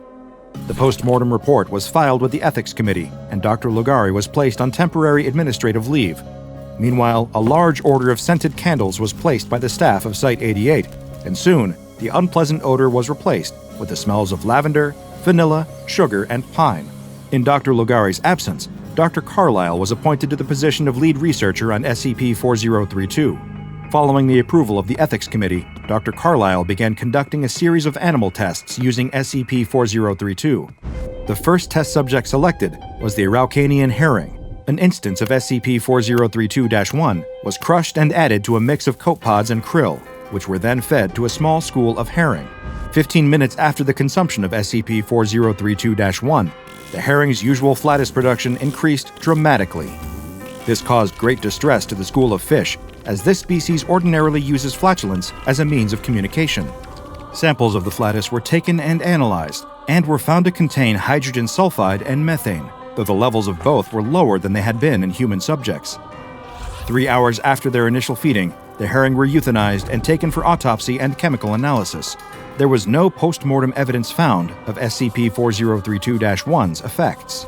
Next, a flock of chickens was selected for testing. They were offered a handful of SCP-4032-1 directly, which they refused to taste. The fruit was then crushed and added to chicken feed, which was fed to the chickens with great success.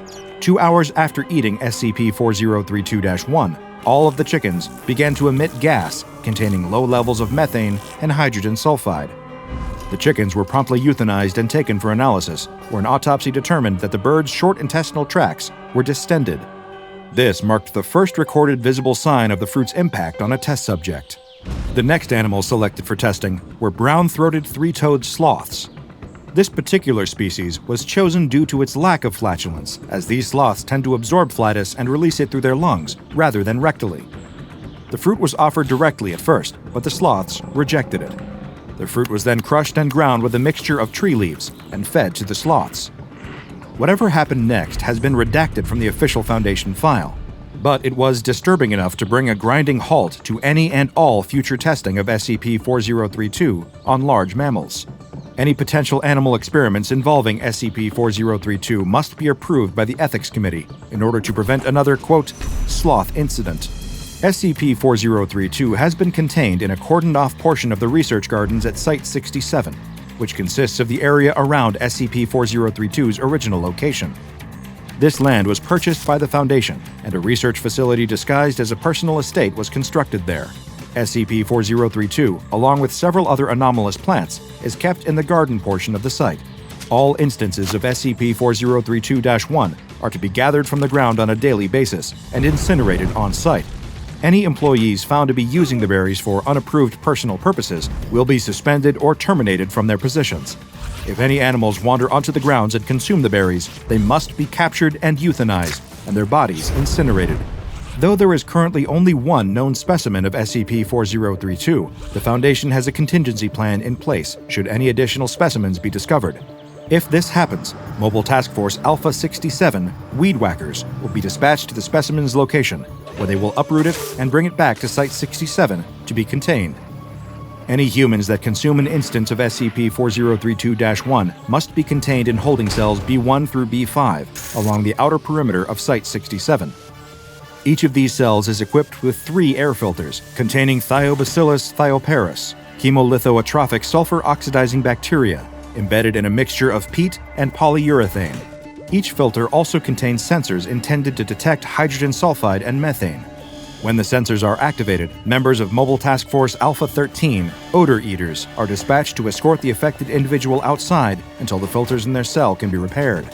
Currently, the Foundation does not believe there to be any additional specimens of SCP-4032 in the wild. However, there is no way to be certain of this, due to the plant's relatively unassuming appearance and the lack of any information on its origins. It is entirely possible that there are more of these shrubs just waiting to be discovered by an unfortunate hiker wandering off the beaten path. So if you find yourself out in nature with an empty stomach, make sure that you have accurately identified any of the wild plants you consume. If you don't, you may be met with a fate that is silent but deadly. It's Saturday night, and a teenaged boy and girl are out on a date. They are strolling through a shopping mall with plans to see a movie later at the theater attached to the mall. As they walk through the mall waiting for their show to start, the girl spots something. It's a photo booth. She excitedly grabs the boy's hand and pulls him inside. They close the curtain, insert a coin, and the machine comes to life, snapping a series of photos. The two exit the booth, but both seem to be a little off. It's getting close to showtime, though, so they start making their way to the movie theater. Meanwhile, unbeknownst to the mall patrons, something is happening deep below the ground. The boy and girl exit the theater and walk arm in arm through the alley back toward the parking lot where the boy left his car. It's late now. The sun has long since set, and they're all alone. But they don't hear the footsteps behind them, or sense the pair of bodies that are following them, getting closer and closer. They get to the car. It's the only one left in the parking lot, and the boy takes out his keys to unlock the car when he fumbles and drops them to the ground. As he bends over to pick them up, he finally sees who has been following them. It's them, a pair of doppelgangers coming straight towards them. They look exactly like the boy and girl, except for their faces, which are horribly distorted, with strange lumps and no eyes or mouths. They look as though they were a drawing of a face that was somehow smudged out. The boy quickly gets the keys and grabs the girl, dragging her away from the creatures, who are now reaching for the boy and girl, grasping and clawing at their faces as they try to moan through their skin-covered mouths. He gets the car unlocked, and both manage to get inside. As the creatures bang on the windows, the boy starts the engine and drives away, leaving the abominations behind. Hi, I'm Dr. Bob, and this is SCP-715, also known as My Face That I May Be. SCP-715 is a take-your-own-photo brand photo booth, a product of the Sony Corporation made in the 1970s. This is a standard-looking photo booth, bearing a close resemblance to the many thousands of others that were in operation around the world at the time, with no anomalous visual characteristics at all. The only detail setting this machine apart from its countless brethren is a small metal tag which has been added to the back of the machine at some point, but a significant amount of wear has made it impossible to read what, if anything, was ever stamped on the tag. SCP-715's basic operation is also not anomalous in appearance. It will only activate if an individual sits inside and inserts the required coinage, at which point it will take a series of photos, just like a normal photo booth.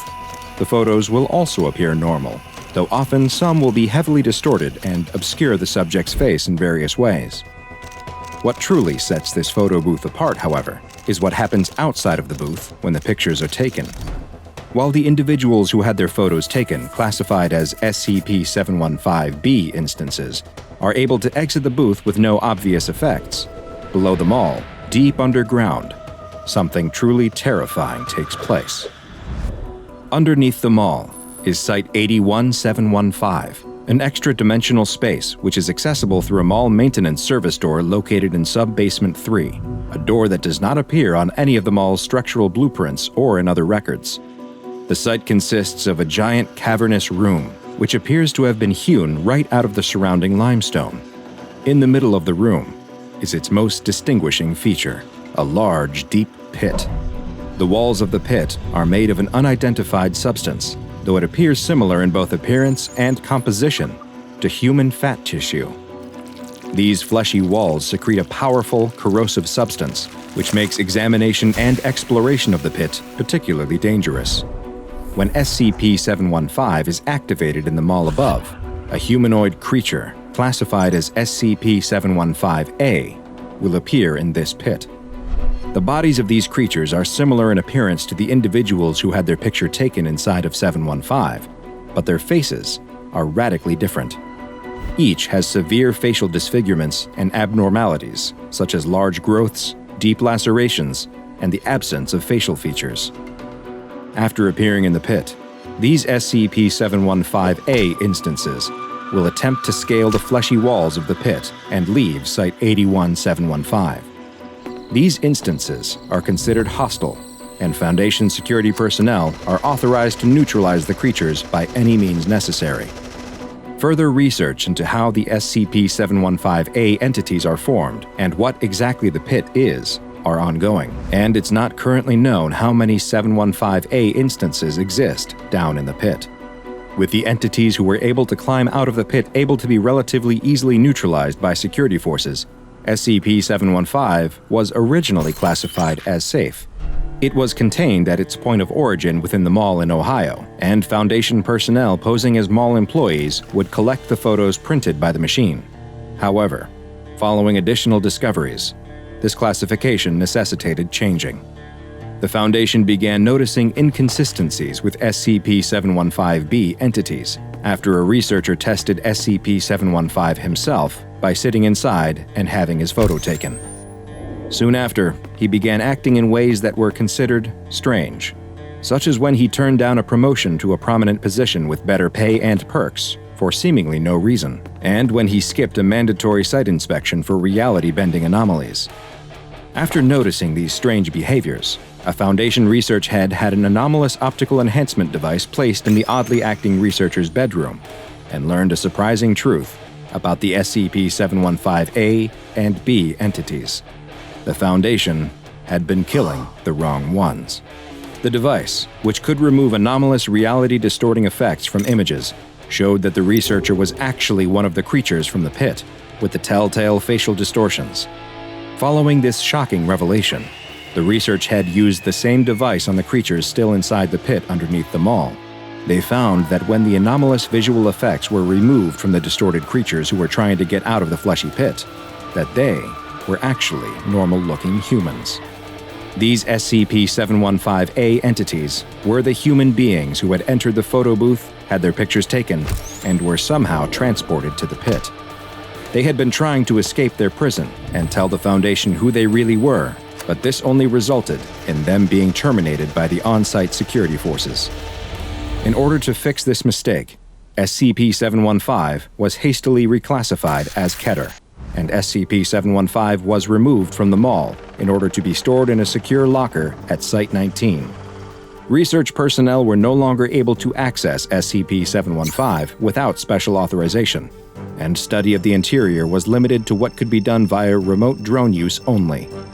The Foundation began rounding up all known instances of SCP-715-B, who were now the ones subjected to immediate termination.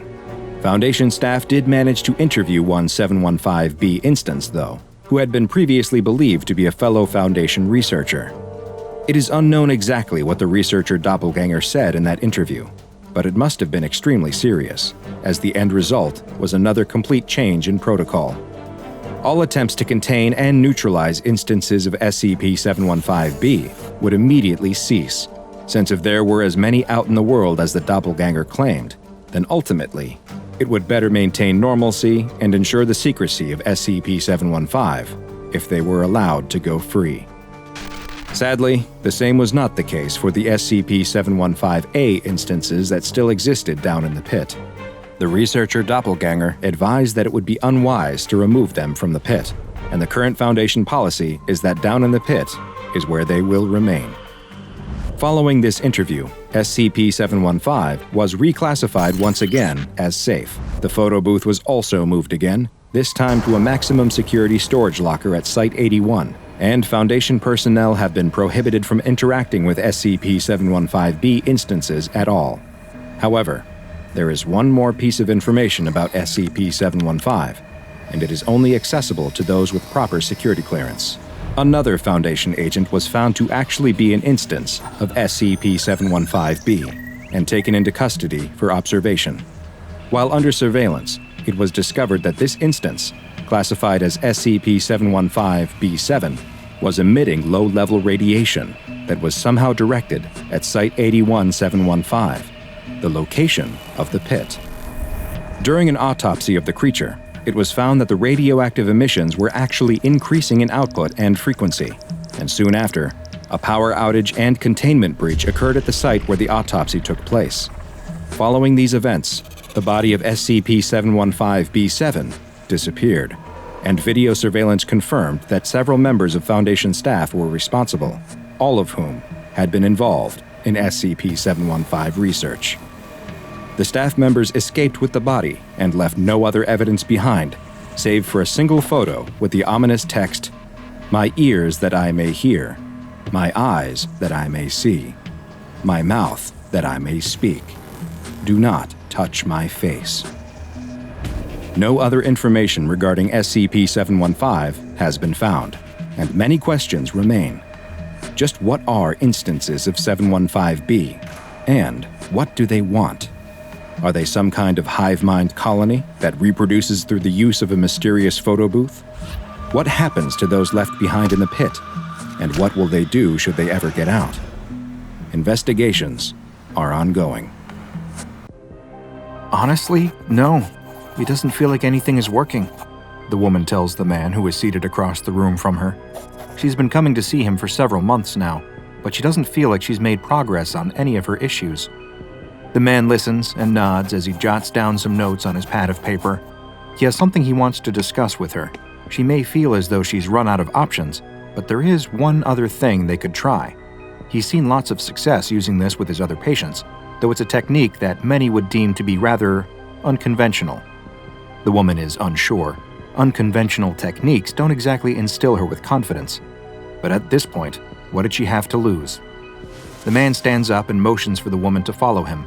He leads her out of his office to a section of his practice that she's never seen before, where they stop in front of a closed door. On the door is a window covered by a curtain, and she notices that there are a set of strong locks as well. He unlocks the door and ushers her inside, where she finds that it is a small room, maybe 10 feet across at most, with thick padding on the floor and walls, and bright white lights set into the ceiling. He tells her to wait there just a moment and to make herself comfortable before he excuses himself. The woman looks around at the padded room, wondering just what it is that she's agreed to. The man returns, and now he's holding something. A garment bag. He unzips it to reveal a dark piece of clothing inside, but when he takes it out, she sees now that it isn't clothing at all, at least not any normal kind. It's a straitjacket. The woman is scared, unsure if she wants to go through with this, and he does his best to put her at ease. If she's uncomfortable, she certainly doesn't have to do anything she doesn't want to, but he reiterates that he has had great results using this with some of his other patients. It's been something of a miracle cure. Well, no, cure is the wrong word. He corrects himself and explains that this won't cure her in the way that she's probably thinking, but rather what he's found is that this therapy is able to provide a momentary relief from symptoms, a chance to see what life is like without being plagued by the issues that have led her to seek his help. Once she has gotten a glimpse at what life is like without these burdens, they can work towards bringing her back to that point through other therapies and techniques. This might be just the breakthrough she needs to finally make something work. The woman is still skeptical, but she is desperate to find anything that will help her escape the thoughts constantly plaguing her mind so that she can get back to being the person she wants to be. And after a moment of thought, she agrees to go through with the procedure. The therapist tells the woman to hold her arms out in front of her and places the straitjacket on her. She can see and feel now that it is made of black leather, and it fits her perfectly, almost as if it were made just for her. She turns around, and he pulls the straps tight before fastening them in place. The woman, standing in the small padded room and fully constrained by the black leather straitjacket, turns to the man and asks, "Now what?" "Now we wait," he tells her before backing out of the room. "A warning, though." "Now a warning?" she says. "This is a one-off procedure. You can only do it once," he tells her before closing the door. She's confused. Is this the procedure? He's locking her in a cell? What is going on? She never should have agreed to this. Her mind starts to race, filling with bad thoughts, and they get even worse when the lights suddenly go out. She starts to panic, breathing heavily in the dark from both fear and from being constricted by the leather straitjacket.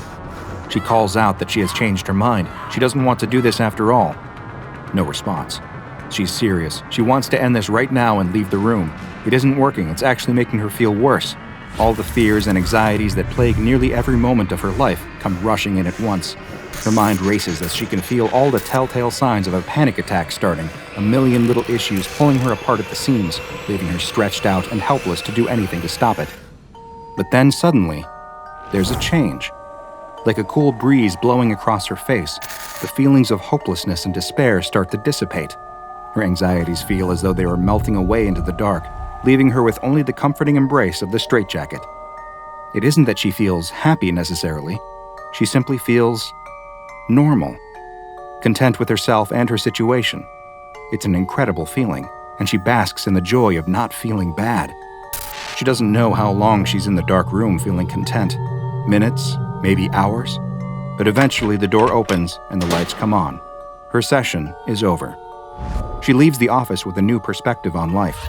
Most of the feelings of satisfaction have gone away already, but still she feels renewed, ready to tackle her issues so she can feel what she felt in the straitjacket again, so she can feel normal.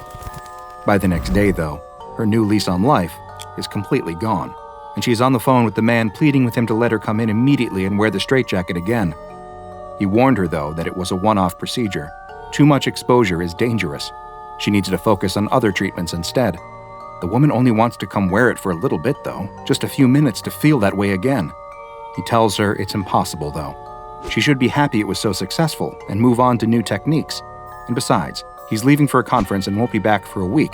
They can discuss things again when he gets back. It's raining that night as a figure in a dark coat breaks the glass on the front door and reaches through to unlock the door. The woman enters the office and hangs her wet jacket on the wall. Her flashlight illuminates the room they have their sessions in. No one is there. She walks deeper into the building and spots the door to the padded room.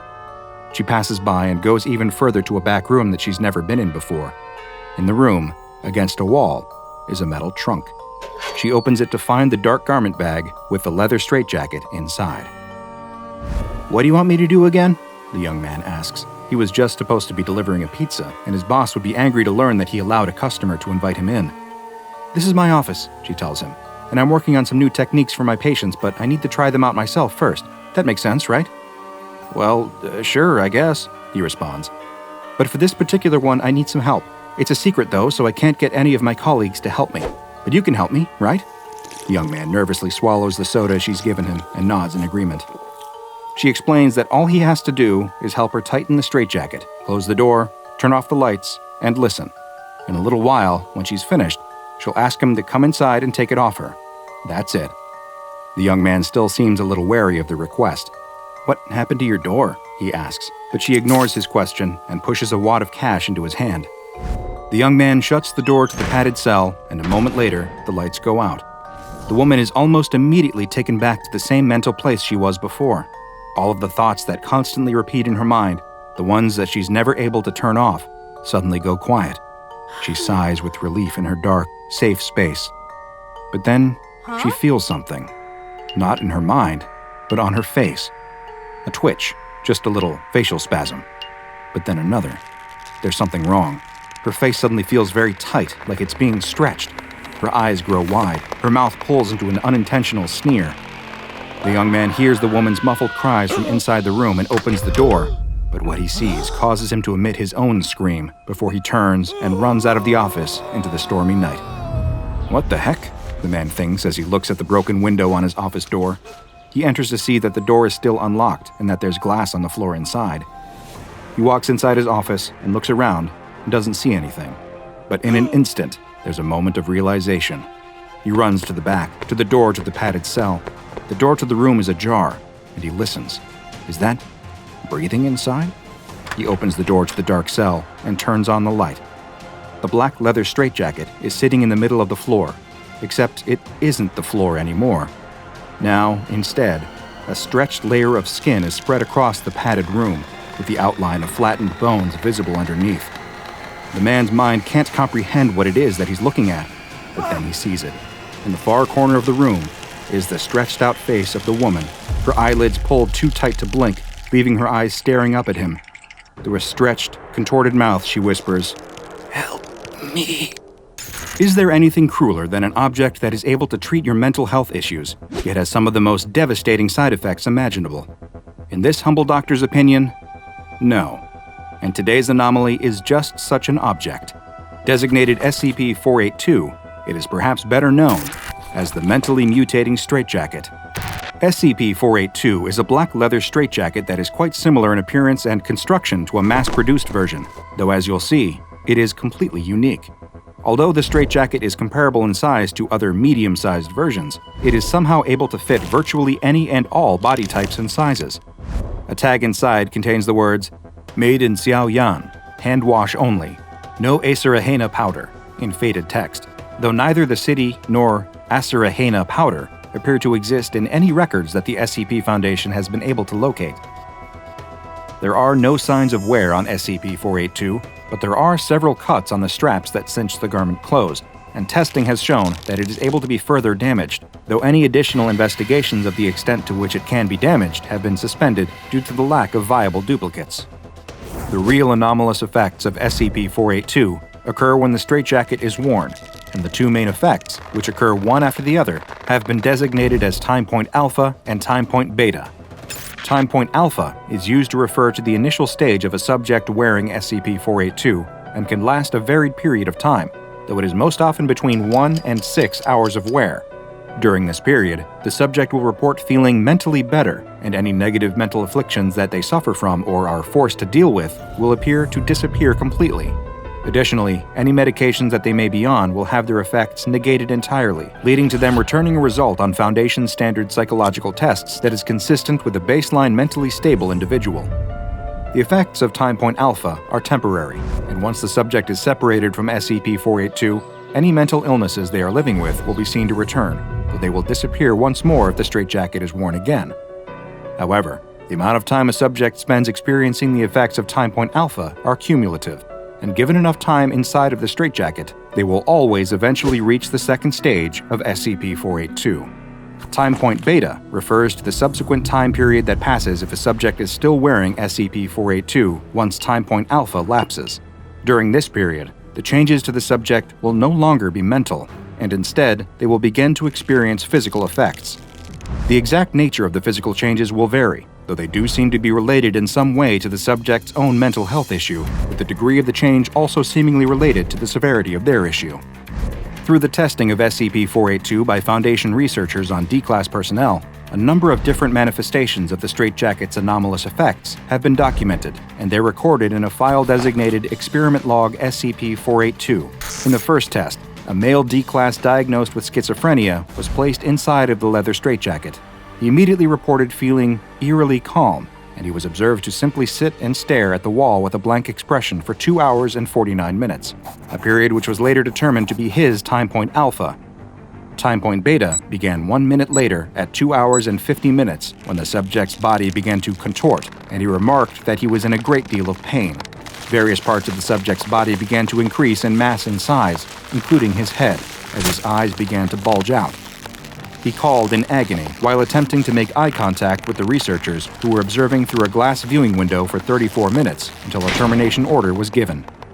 Subsequent examination of the subject's body revealed that his body mass had increased by roughly 180% due to rapid bone and muscle growth. It's unclear what physical process caused this, though genetic tests showed that his DNA had abnormally shortened telomere strands.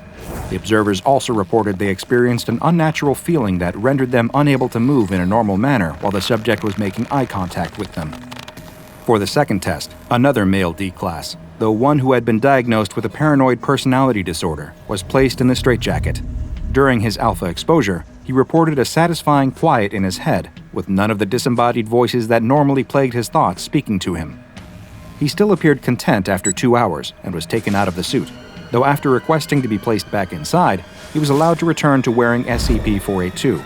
After an additional 1 hour and 30 minutes, though, the beta exposure began. Visible bulges appeared on his neck and shoulders, and after 4 minutes, he began screaming for someone to stop talking and get out of his head.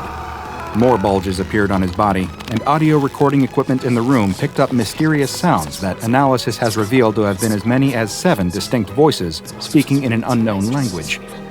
The termination order was issued 25 minutes later, and a later autopsy revealed that each bulge actually contained a fully formed mouth and voice box. Observing researchers also reported that during the test, they had seen flashes of movement in their peripheral vision, and subsequent review of the taped footage revealed small shadows appearing and disappearing in the room throughout the test. Next up was a female D-class who had been diagnosed with hyperphagia, which is a disorder that can cause an extreme increase in appetite and can remove the ability to satiate one's hunger. Upon being placed in SCP-482, she remarked that, "For the first time ever, I am actually full." She felt this way for an hour and 58 minutes, after which she began to feel a pain in her abdomen. The D-class fell into the fetal position as the pain increased, and her limbs were observed to begin retracting into her body, accompanied by loud snapping sounds as presumably the bones started to crack and break. "Oh God, it's eating me! Oh God, it hurts!" she cried out, and a termination order was immediately issued. The autopsy that followed revealed that the woman's body had somehow formed a second digestive system that had begun to consume her own body mass, and if left unchecked, would have eventually digested it in its entirety. Following this test, the observing researchers reported that they were unable to satisfy their own hunger cravings with normal amounts of food, and several of them actually had to be restrained by security staff in the on-site cafeteria. Luckily, these urges appeared to fade after several days. In the final test, a D-class personnel with pyromania was placed in SCP-482. Despite the impulse control disorder normally causing them to start fires whenever given the chance, they now ignored all of the flammable materials offered to them by researchers. After 1 hour and 33 minutes, though, thermometers in the testing room noted a sudden sharp rise in temperature. This was followed by a powerful explosion of heat and flames when the D-class spontaneously ignited. The testing room was completely destroyed, and nearby hallway A13 suffered catastrophic damage. All observing researchers were also lost in the conflagration. SCP-482, though, survived. Surprisingly, the body of the D-class was also able to be recovered, and though the autopsy was made difficult due to the heat it still exuded, a discovery was made.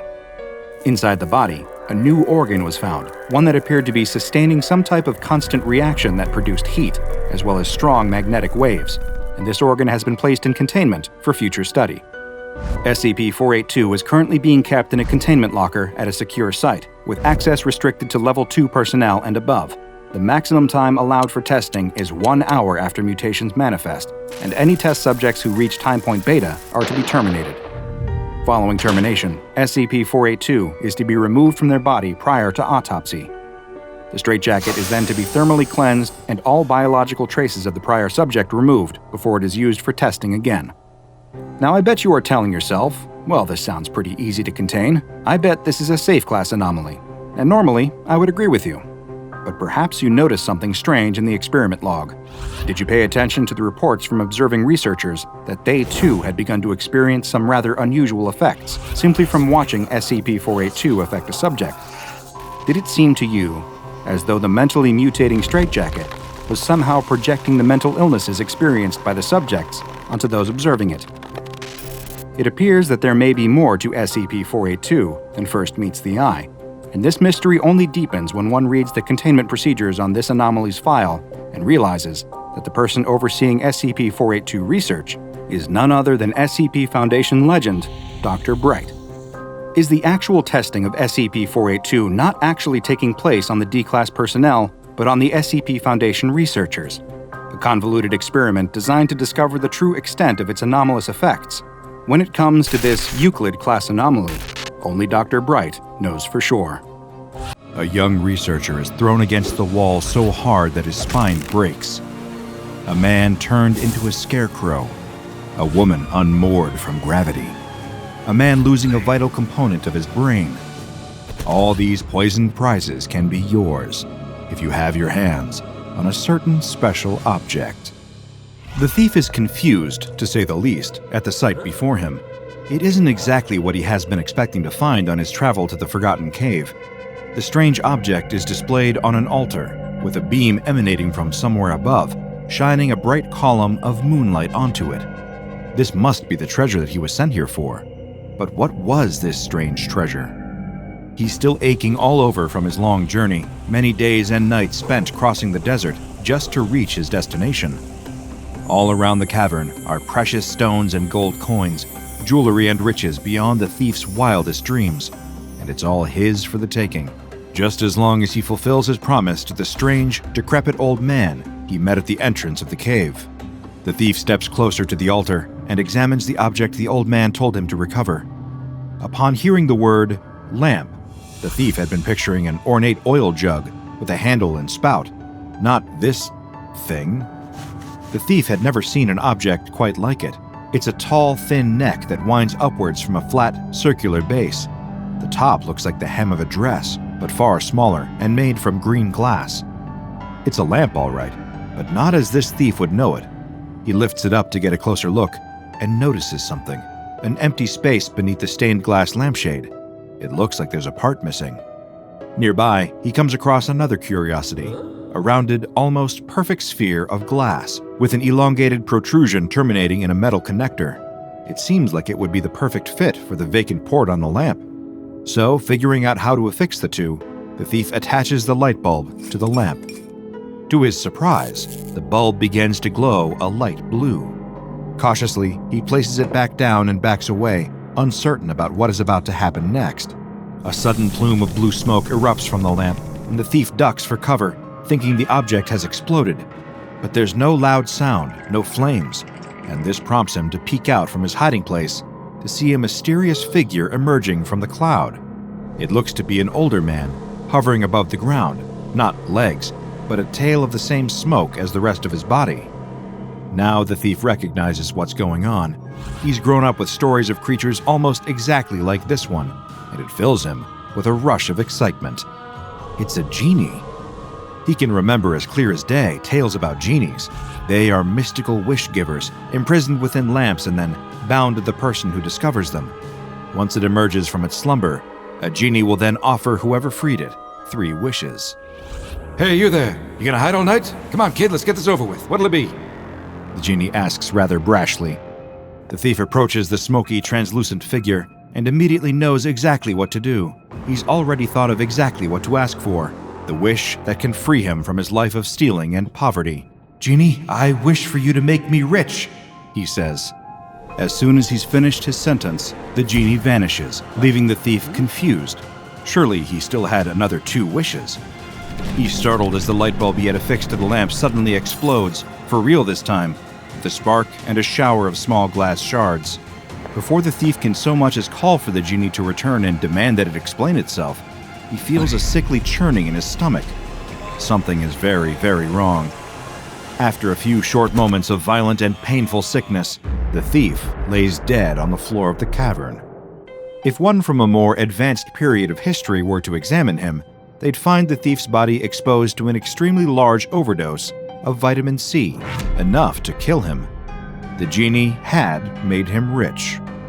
It just goes to show the old warning to be careful what you wish for is always applicable, especially when you find yourself making a wish from SCP-4035.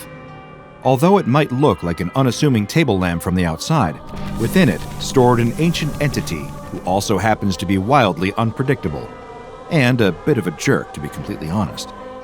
Anyone examining SCP-4035 will notice the first odd thing about it fairly quickly. The lamp itself is rather unremarkable, composed of a simple iron base with a conical lampshade above. Its pattern-stained glass sports a number of shades of green, and overall, it looks like the type of lamp you might find at a grandparent's house, or a distant elderly relative who always tells you just how much you've grown when you visit every 5 to 10 years, and whose home decor hasn't changed since the mid-1970s. But the first of SCP-4035's many strange properties is that it doesn't actually seem to work. Closer inspection of the lamp itself will reveal that it doesn't actually have any electrical components whatsoever. There's no wiring running through it, no cable leading to a plug that can be affixed to a wall socket, no switch, nothing. Except for a standard light bulb socket. So naturally, anyone coming across this seemingly useless table lamp will feel compelled to find a light bulb and see if the thing actually works. That's when things get even stranger. Light bulbs placed into SCP-4035 will indeed illuminate, despite the lack of electricity powering the lamp. There won't appear to be anything unusual about its functionality at first, other than the bulbs inserted into SCP-4035 will produce a blue-tinted light. But surely that's just because of its ornate stained glass lampshade, right? Wrong. Shortly after placing a light bulb within SCP-4035, that's when he emerges. Who is he? Well, the Foundation knows him as SCP-4035-1, but for the sake of brevity, let's just call him the Genie. Emerging from the lamp will be an entity that seems to be gaseous in its composition, lacking a tangible, physical form, and instead appearing to be incorporeal, almost like a ghost, or a man made of vapors. This being has been described as having the characteristics of a middle-aged, balding man, looking to be somewhere between his 40s and 50s. Whenever he appears, the Genie always looks the same, always sporting a patchy brown suit coat. Beneath, however, he has no visible legs, and in their place is a cloud of blue gas that emanates from the lower body of SCP-4035-1. As soon as SCP-4035-1 appears, he will strike up a conversation with whoever placed a light bulb in the lamp that contains him. Now, you might be forgiven for, perhaps, predicting how the next interaction typically plays out. After all, you've seen Aladdin. A genie appears and offers to grant the person who discovered its lamp 3 wishes. However, the person making the wishes has to be very careful with how they word their requests to the magical entity. One wrong word, and they might find themselves suffering some unforeseen consequences. Or perhaps it unfolds like other myths and fables involving genies. The wishes are granted, but they come at a terrible, maybe even fatal, price. Well, you'd be almost right to expect something like that from this genie, but let's just say that SCP-4035-1 doesn't exactly enjoy doing things by the book. The genie introduces itself, usually under some randomly selected false name. Some favorites of his during past encounters have included Bobby, Spiff, Danny Fry, and Josephi Krakowski. Now you can see why just calling him the Genie is a lot simpler. Anyway, after he manifests, SCP-4035-1 won't offer 3 wishes, but instead offers to sell a product to whoever placed a light bulb in SCP-4035. Attempts to ask the Genie to elaborate on the product being offered are usually met with an evasive response and little detail being revealed. Once the person or subject talking to SCP-4035-1 responds, the Genie then, in effect, grants their wish. They can just be trying to converse with the entity, but it will regard even a completely unrelated verbal response as an answer. The subjects typically receive a biological modification or other anomalous ability that directly relates to what they said to the Genie, and we do mean directly. Once again, you might be forgiven for expecting that being granted supernatural powers by a magical genie would be a fun experience. After all, who doesn't want anomalous abilities? But be warned, the abilities SCP-4035-1 hands out usually fit the description of lackluster and disappointing. Why? Well, because typically, the anomalous modifications the Genie makes are highly detrimental to the subject in question. You see, SCP-4035-1 has a habit of taking things extremely literally, almost to a pedantic extent, intentionally misinterpreting and leaving any who accidentally make a wish with it harmful changes to their minds and bodies. And like most genies from mythology, this one doesn't undo the wishes that it grants. After bestowing someone with abilities that usually leave them in agony or distress, the Genie disappears back into SCP-4035, causing the light bulb inside to violently explode. Should someone attempt to replace it and get the Genie to reverse whatever horrific change it has made, its voice will emanate from the lamp and yell, Sorry, kid, no refunds. But how bad could these abilities possibly be? Well, to find out the answer, you only have to take a look at a select few of the numerous tests the SCP Foundation has done involving SCP-4035. Dr. Bannock, at one point in time, is assigned to be the head researcher in charge of conducting experiments on SCP-4035. The approach he takes is sending members of disposable D-Class personnel to interact with the lamp and Genie, then record the results. The first test unfolds as follows. The subject, a D-Class with the designation number D4088, is sent into the containment chamber that houses SCP-4035. Dr. Bannock instructs him to place a light bulb in the socket and request telepathic abilities from SCP-4035-1. However, as the Genie emerges, its sudden presence startles the D-Class, and he makes an expletive exclamation that we won't repeat. It was words to the effect of, "What the heck is this?" As a result, the Genie grants D4088 an ability that relates to the sentence he said. And to call it particularly unpleasant might be something of an understatement. You see, because of a certain word the D-Class had used, The Genie gives him the ability to identify the chemical composition of what we'll refer to as waste. The fact that he can even identify what kind of creature said waste comes from does little to make D4088 happy with his newfound power. Dr. Bannock is forced to refine his experimentation strategy following this bungled first attempt. In the lead-up to the second test, he informs the next D-Class candidate of what exactly they will be facing when they enter the chamber, so as not to be caught by surprise at the sight of the Genie. As a result, the second D-Class subject repeats the process of activating SCP-4035 and calmly repeats the request for telepathic abilities that he's been told to ask for. I'd like to be able to read minds. Unfortunately, his wording means things haven't exactly gone according to plan. Testing with this subject reveals he hasn't developed any telepathic abilities. Disappointed, Dr. Bannock has the subject released back into Foundation incarceration alongside his fellow D-Class prisoners. However, several weeks pass, and it soon becomes apparent what ability this inmate has been granted. He encounters another D-Class, one of many pulled from maximum security prisons around the globe. This particular inmate has a tattoo on his forehead of a few words in Chinese. However, to the former test subject, these phrases appear to have been translated to English and read, Cuban butter mustache. When he reveals the mistake made by his fellow inmate's tattoo artist, the subject is attacked and beaten up. He had, however, gained the ability to read minds. He can understand any form of writing on the forehead of a living being. A little time passes, and Dr. Bannock finds himself still struggling to get SCP-4035-1 to bestow any worthwhile abilities to test subjects. The Genie just seems to take everything far too literally, interpreting every wish with no regard for normal speech and colloquialisms, even disregarding the safety of the person making the wish. Dr. Bannock conducts yet another test, sending a member of D-Class to speak with the Genie and telling him to wish for muscle regeneration. The D-Class places the request with SCP-4035-1 seemingly without issue.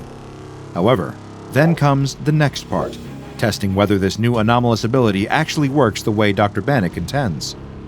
The subject of this latest experiment is intentionally injured. As this happens, his body appears to rapidly change.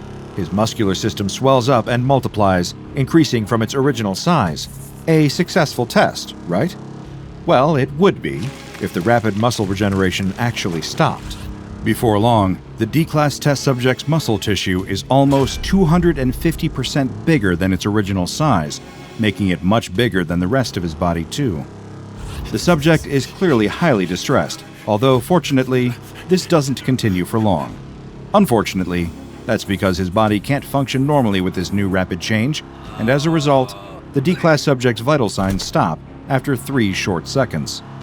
Getting more and more frustrated with the disastrous outcomes, Dr. Bannock makes the decision to simplify the requests made to the Genie. Surely it can't misinterpret one word, can it? The next test that Bannock conducts sees yet another unwitting member of D-Class, D1899, entering the containment chamber and placing a light bulb within SCP-4035, just like her predecessors have done. She follows her instructions, and as the Genie appears, she asks for one thing: flight. A short while later, the Genie once again vanishes and leaves D1899 with her wish. She has instantly become unaffected by the Earth's gravitational pull like normal. Within seconds, she is floating above the ground, as if experiencing the zero gravity of traveling in outer space. That certainly sounds idyllic, doesn't it? After all, who doesn't wish they could fly? To be granted the unique opportunity to view the majesty of the world from high above. Just one problem, though: getting back down. D1899 quickly realizes, as does an agitated Dr. Bannock, that she isn't in control of her newfound flying abilities. She can't alter her direction or return back down to ground level at will. She's stuck, floating in the air, only able to affect her trajectory by propelling herself off of solid structures. The results of SCP-4035 tests continue to be somewhat undesirable, to say the least. An interaction with the Genie that begins with the phrase, hey man, causes the D-Class who spoke to be suddenly replaced with a crude scarecrow. When another subject makes a wish for a new life, they die almost instantly, only for moments later, one of the Foundation's researchers to suddenly give birth to a baby with identical genetic makeup to the now deceased D-Class. Another test sees a member of D-Class personnel enter the containment chamber with the instruction to wish for whatever they can think of. Put on the spot, they're unsure what to request when the genie appears, and instead, they only offer up the response, "I don't know." Moments later, the subject falls into a catatonic state and eventually passes away. An autopsy of the subject's body reveals that their hippocampus has been removed. Thanks to the genie, they literally didn't know anything. Further testing with SCP-4035 is later carried out. However, it should be noted that the next instance of a recorded experiment with the genie isn't one that was authorized by the SCP Foundation. Rather, hearing that there was a genie being tested, junior researcher Jacobson decides to try and make his ultimate wish come true. He's never been all that lucky in love, and it's left the young Foundation researcher with a little insecurity. Nothing that a visit to SCP-4035-1 can't fix, surely. Despite not being authorized to use SCP-4035, junior researcher Jacobson approaches the lamp within its containment chamber. He then repeats the process to make SCP-4035-1 appear, and then requests that the genie grant his wish. Make me more attractive? In an ideal world, this scenario wraps up with junior researcher Jacobson becoming more handsome by conventional standards, perhaps even improving his sense of insecurity as a result. But by now, you can probably guess, that isn't what happens at all. Instead, being as literal as ever, the genie grants the young researcher's wish and makes him more attractive. Seconds later, as soon as the genie has demanifested, Jacobson is suddenly flung across the containment chamber and smacked sharply against the solid wall. The sheer force of the impact gives the junior researcher a severe spinal fracture. Of course, this catches the attention of Foundation security, who bring junior researcher Jacobson to the on-site medical center. There, he is given a full analysis, and this reveals the extent of just how attractive the genie has made him. Junior researcher Jacobson's epidermis, his outer layer of skin, has been given properties similar to that of a high-powered magnet. He has been magnetically attracted to the metallic walls of the containment chamber, resulting in a spinal injury that would claim his life only 2 hours later. The extensive testing with SCP-4035 is still ongoing, and as a result, the Foundation sees it fit to keep a large supply of light bulbs near the lamp's containment chamber. Dr. Bannock's research seems to indicate that while a person is in close proximity with SCP-4035, they are more likely to suffer a sudden and inexplicable speech problem. For example, the most common of these are parapraxis, commonly known as a Freudian slip, or ankyloglossia, which is a condition wherein the skin joining a person's tongue to the bottom of their mouth is shorter than usual, and this affects normal tongue movement, sometimes being called a tongue tie. Being closer to SCP-4035-1 increases the chances of suffering some form of unintended speech mistake by 68% when talking to the genie. To cut a long story short, the genie doesn't just intentionally and obtusely interpret everything literally, but also directly affects how clear a person will be while making their wish. As for exactly where SCP-4035 comes from, there's little information available. Some theories suggest it might well be an actual mythological genie who is just tired of spending so many centuries in the business of granting wishes for mortals. After all, imagine you get trapped in a desk lamp for all eternity and have to magically fulfill the requests of anyone that comes across you.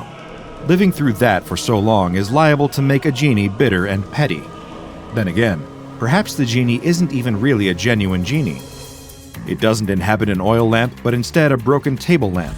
And instead of granting wishes in the way they're intended, it misinterprets and takes things too literally, leaving the poor fools who thought they'd be blessed with supernatural powers to deal with the consequences. But perhaps that's the point. If nothing else, the genie residing in SCP-4035 serves as a reminder of that important lesson: to be careful what you wish for. In any case, if we were going looking for a genie, we'd take the friendly Robin Williams type over this pedantic jerk any day. A young man tosses and turns in bed. He adjusts his pillow and tries sleeping on his back, his side, his stomach, but nothing works. He rolls over to check the time. 3 a.m. This is the third night in a row he hasn't been able to fall asleep. He feels tired. He wants to sleep.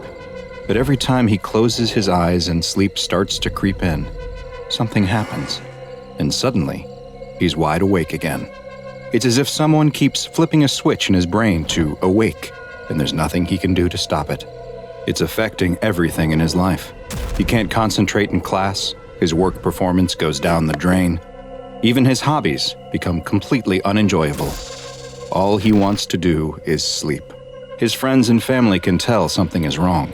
It's as if he has become a different person, and they urge him to go see a doctor. But the doctors tell him there's nothing they can do for him. He's perfectly healthy otherwise. He should try some natural remedies like valerian root and get more exercise. He has no idea how many days he's been awake now. 4, 5, maybe more. At this point, the lack of sleep isn't even the worst part. It's the hallucinations. Sometimes they're just a shadow dancing outside of his vision, but others are incredibly vivid, feeling more real than his now dreary life does. He had to stop going to work and class entirely since he can't concentrate for more than a couple of seconds at a time. His friends don't want anything to do with him, and who can blame them? He has uncontrollable mood swings and lashes out for no reason. He's tried every sleep remedy there is. He took the doctor's advice and exercised as hard as he ever has. But with never being able to sleep, he has no energy left. He's becoming a living zombie. He gets up out of bed but loses his balance and collapses to the floor. He tries to get up, but he can't. He'll just lie there for a while. He starts to drift away, and he readies himself for the jolt that always wakes him back up. But this time, it doesn't come. The wave of sleep that starts to wash over him feels different this time, though. It's heavier, more peaceful, and more permanent. Hi, I'm Dr. Bob, and this is SCP-966, also known as Sleep Killer. SCP-966 is the designation that the SCP Foundation has given to a creature that belongs to a group of anomalous predatory beasts, standing 1.4 to 1.6 meters tall and weighing roughly 30 kilograms. These hairless humanoids have an elongated face, a mouth full of pointed needle-like teeth, and each of their hands has 5 razor-sharp claws that can be up to 20 centimeters in length. Though unlike humans and apes, they are digitigrade, meaning that they walk using only their toes. But you won't be able to see the horrible visage of SCP-966 under normal circumstances, as they are only visible under very specific lighting conditions. They can only be viewed under light that has a wavelength between roughly 700 and 900 nanometers, which is just at the edge of the light spectrum that's visible to humans, stretching into what's known as infrared light. The only exception to this is if their skin, muscles, or organs have suffered from 2nd or 3rd degree burns, in which case, the affected areas of their body will show up under a greater spectrum of wavelengths that are visible to the human eye. Though frightening to look at, SCP-966 are actually quite weak physically, with very low muscular density. Their bones are hollow, similar to birds, and while their claws may be incredibly sharp, they are also easily broken, making them unsuited for use in combat. Additionally, they do not rest through sleep, but will, at seemingly random times, stop all movement and fall into a rest period that lasts roughly 3 to 5 minutes, after which they are able to resume their normal behavior. With all of these physical shortcomings, how did SCP-966 gain a reputation as such a fearsome hunter? The secret lies in their ability to emit bursts of a previously unknown type of wave. Hunting either alone or in pairs, SCP-966 uses this wave to inhibit its prey's ability to enter any of the restful sleep stages, and also stops the ability to microsleep. These waves have been observed to be effective at up to 20 meters, though tests have shown that they can be blocked by post-transition metals, of which lead appears to be especially effective. SCP-966 hunts and feeds on medium to large-sized animals, which includes humans. And once their quarry has been targeted by the sleep-inhibiting waves, the effect is permanent, with no method having yet been discovered that will allow them to regain the ability to sleep. Experiments have shown that unconsciousness can be induced in other ways, such as with the use of general anesthesia, though these methods have ultimately proven to be ineffective, since although the victim is unconscious, they are still not receiving any of the restful benefits of sleep while in that state. The effects of sleep deprivation on humans, both mentally and physically, are devastating. Symptoms can begin setting in after just 24 hours that can include mood swings, memory issues, and sensory impairment.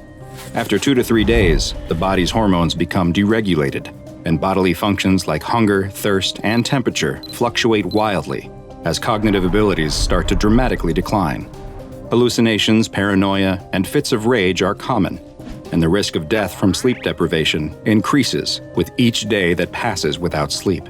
And this is exactly what SCP-966 wants. After surreptitiously sending a burst of sleep deprivation waves at their victim, they will then stalk their prey until lack of sleep finally leads to total incapacitation, at which point SCP-966 consumes them. SCP-966 have proven to be both extremely quiet and agile when hunting. However, they have actually been observed intentionally making threatening noises around their prey, presumably to further increase their already elevated stress levels, and potentially hastening their mental degradation. On rare occasions, they will even physically assault their victim to further degenerate their mental and physical health. Some of SCP-966's prey will experience especially intense hallucinations and bouts of rage, which is theorized to be caused by prolonged exposure to multiple instances of their sleep-stopping waves. Why some victims are exposed to multiple waves when a single instance has been shown to be 100% effective is unknown, and it's hypothesized that they may only engage in this behavior when especially hungry, to try and speed up the process, though others have put forth the theory that SCP-966 may take some perverse form of joy in seeing its victims suffer prior to expiring. Wild instances of SCP-966 have been found across the globe, and while the SCP Foundation has been successful in thinning their numbers, they still exist in high enough numbers to pose a serious threat to humanity. For these reasons, they have been assigned the classification Euclid. Mobile Task Forces Iota-1 and Iota-2, codenamed the Dream Hunters and Air Chasers respectively, are continually monitoring for any reports of sudden or violent deaths related to sleep deprivation in order to identify and neutralize the remaining instances of wild SCP-966. 4 SCP-966 specimens, 3 males and 1 female, have been acquired by the Foundation, and they are currently contained in a 10 by 10 meter room that is lined with lead and equipped with infrared security cameras. Each specimen is fed 20 kilograms of meat each month, and in the event that the female specimen gives birth, the new specimen is to be taken for observation and study before being disposed of prior to reaching maturity. A storm rages outside of the little old house as inside, a little old woman bounces a little baby on her little old knee. The baby coos and laughs as the old woman makes funny faces and noises for the child, trying to keep it entertained as they wait for his parents to return from their much-needed night out by themselves. The old woman herself needs a rest now, though. She's forgotten how exhausting it can be to watch a child. Okay, that's enough. It's time for both of us to take a little nap before your parents get back. She gets up and takes the baby into a nearby room that looks as though it was a nursery at one time, but it hasn't been used for many years. As she goes to set the child into the crib, a strong gust of wind blows through the room. She places the baby down and rushes to the window and closes it shut. It must have been left cracked open by mistake. Brr, the room is cold from the wind, but she has just the thing to fix that. She moves to a small closet and opens the creaky door. The little old woman strains to reach up to the top shelf and feels around. Ah, there it is. She pulls down a baby blanket, a soft baby blue with colorful animals printed on it. It looks as though it's been up there for a long time, and she gives it a good shake before walking back to the crib. Look what we have here. It's your daddy's own blankie. She gives it another shake. There we go, good as new. She leans into the crib and wraps the small helpless child in the blanket before giving him a gentle kiss on the forehead. Now you get some sleep. Your mommy and daddy will be back before you know it, and we want to show them what a good babysitter Grammy is, don't we? That way I get to see you all the time. The little old woman switches off the light and exits the room, leaving the door cracked just a few inches. She heads back to the couch and plops down on it. Almost as soon as she does, though, the baby starts crying. With a sigh, she gets back up and goes back to the nursery. What's the matter, little dear? She says as she turns the lights on. Oh no, she rushes to the crib. You've kicked your blanket off. You must be freezing. She grabs the blanket from the end of the crib and tucks it around the baby once again. There you go, that's better. The old woman leaves the room and quietly closes the door shut, leaving it open just a few inches. The moment she turns around to go back to the couch, though, the crying starts again. With a sigh, she opens the door and goes back into the room. Once again, the blanket is stuffed at the end of the crib where the baby has kicked it off. Fine, don't want a blanket, that's fine. She picks the baby up out of the crib and rocks him in her arms until it stops crying. She sets him back in the crib. "There you go. No blankets. Just please get some sleep. Grammy's tired." The old woman takes the blanket out of the crib and leaves the room. She closes the door most of the way and, incredibly, this time the child remains silent. The old woman resumes her place on the couch and starts to yawn. Just as she does, the wind outside picks up and howls loudly. The old woman shivers. She looks next to her and spots the baby blanket. She picks it up and examines the cute animal print, remembering when her own son was a baby wrapped in it. She smiles at the happy thought and throws the blanket around her shoulders. She leans back on the couch and finds that her eyes are growing very heavy. She'll rest them for just a moment. She won't fall asleep. She'll just rest. "Mom, it's us. We're back. Thanks again for..." The couple both scream when they enter the house to find that the old woman is lying face down on the floor in a pool of blood. The source of the blood is obvious. Chunks of flesh from her shoulders and upper back have been torn out, leaving jagged holes, as if she were mauled by an animal. As the man runs to the old woman, trying to do anything he can to help her, the woman runs to the nursery to find that the baby is sleeping peacefully in his crib. The woman picks up the child, tears streaming down her cheeks, and returns to the living room to see her husband kneeling beside his dead mother. Both the husband and wife are so shocked by what they have found that neither notices the baby blanket lying on the couch, or that the cruel, blood-covered mouth on it is slowly fading from view until it disappears completely. There is little in life that is more comforting than a favorite blanket. Perhaps you've had the same one since you were a child, or you have a heavy one that you like to wrap yourself in when you're feeling down, or maybe it's just one that's especially fluffy and warm that you'd do anything to keep. Today's anomaly plays on those very feelings, using them against its victims to become one of the more insidious predatory anomalies in the SCP Foundation archives. This is SCP-799, also known as the Carnivorous Blanket. SCP-799 is a type of creature that can vary in shape, size, and appearance, but, as the name implies, always takes the form of a blanket of some kind. The exact material the anomaly is made out of is unknown, but it is a very soft fiber that in many ways resembles a high-quality merino wool blend, though one that retains heat even more effectively than its natural counterpart. SCP-799's weight can vary from between half a kilogram all the way to 6 kilograms, and while examples have been found in nearly every color imaginable, it seems predisposed towards pastels and will frequently have patterns featuring stylized, friendly depictions of various animals. Both the pastel colors and the childish patterns are especially common in instances of SCP-799 that weigh less than 2 kilograms and would colloquially be known as baby blankets. While SCP-799 is undoubtedly a living organism, there is some debate as to whether it is itself an animal or perhaps a type of fungal colony. Instances of 799 are incapable of locomotion, lying motionless for long periods of time, and require little in the way of nutrition. What small amount they do need, they appear to be able to gain almost entirely from the organic particles present in normal household dust, such as animal dander and dead human skin cells.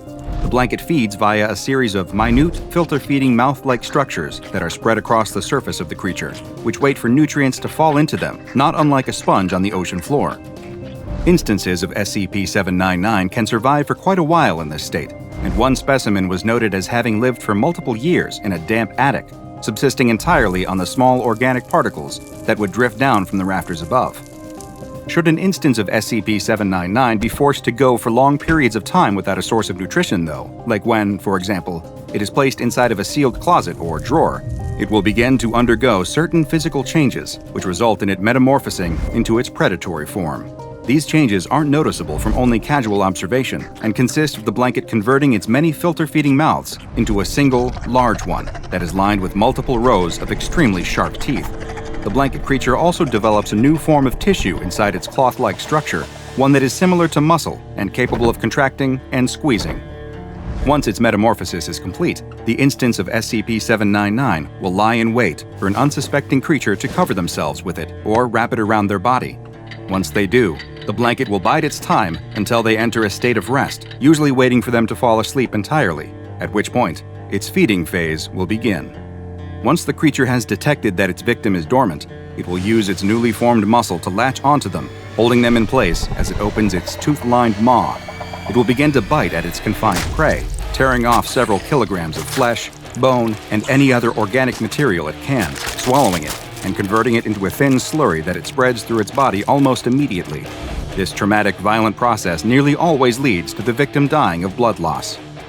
Within 10 minutes of the attack, the mouth on SCP-799 will have been completely reabsorbed, leaving no signs that it is anything other than a normal, everyday blanket, though one which now mysteriously weighs several kilograms more than it did before.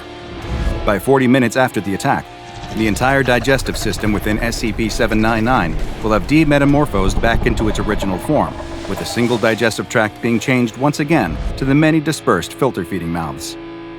While SCP-799 is more than happy to feed on any warm-blooded animal, including humans, it shows no interest in cold-blooded ones or inanimate objects. It appears then that its senses may be limited to only touch and heat, using those as signs that it is now wrapped around a potential meal. Adding to the strangeness of SCP-799 is that it reproduces through budding, like flatworms and corals. When it has absorbed enough nutrients and sufficiently increased its mass, either very slowly through filter feeding or rapidly via its carnivorous phase, it will begin to take on a quilt-like appearance. Over several weeks, one of the quilt squares will puff up and slide off the blanket. This new, smaller instance will resemble a doily or a throw pillow, until it too begins to feed and grow. The new instance is a perfect clone of its parent, identical in every way, and it will eventually grow to a similar size and begin its own reproductive cycle.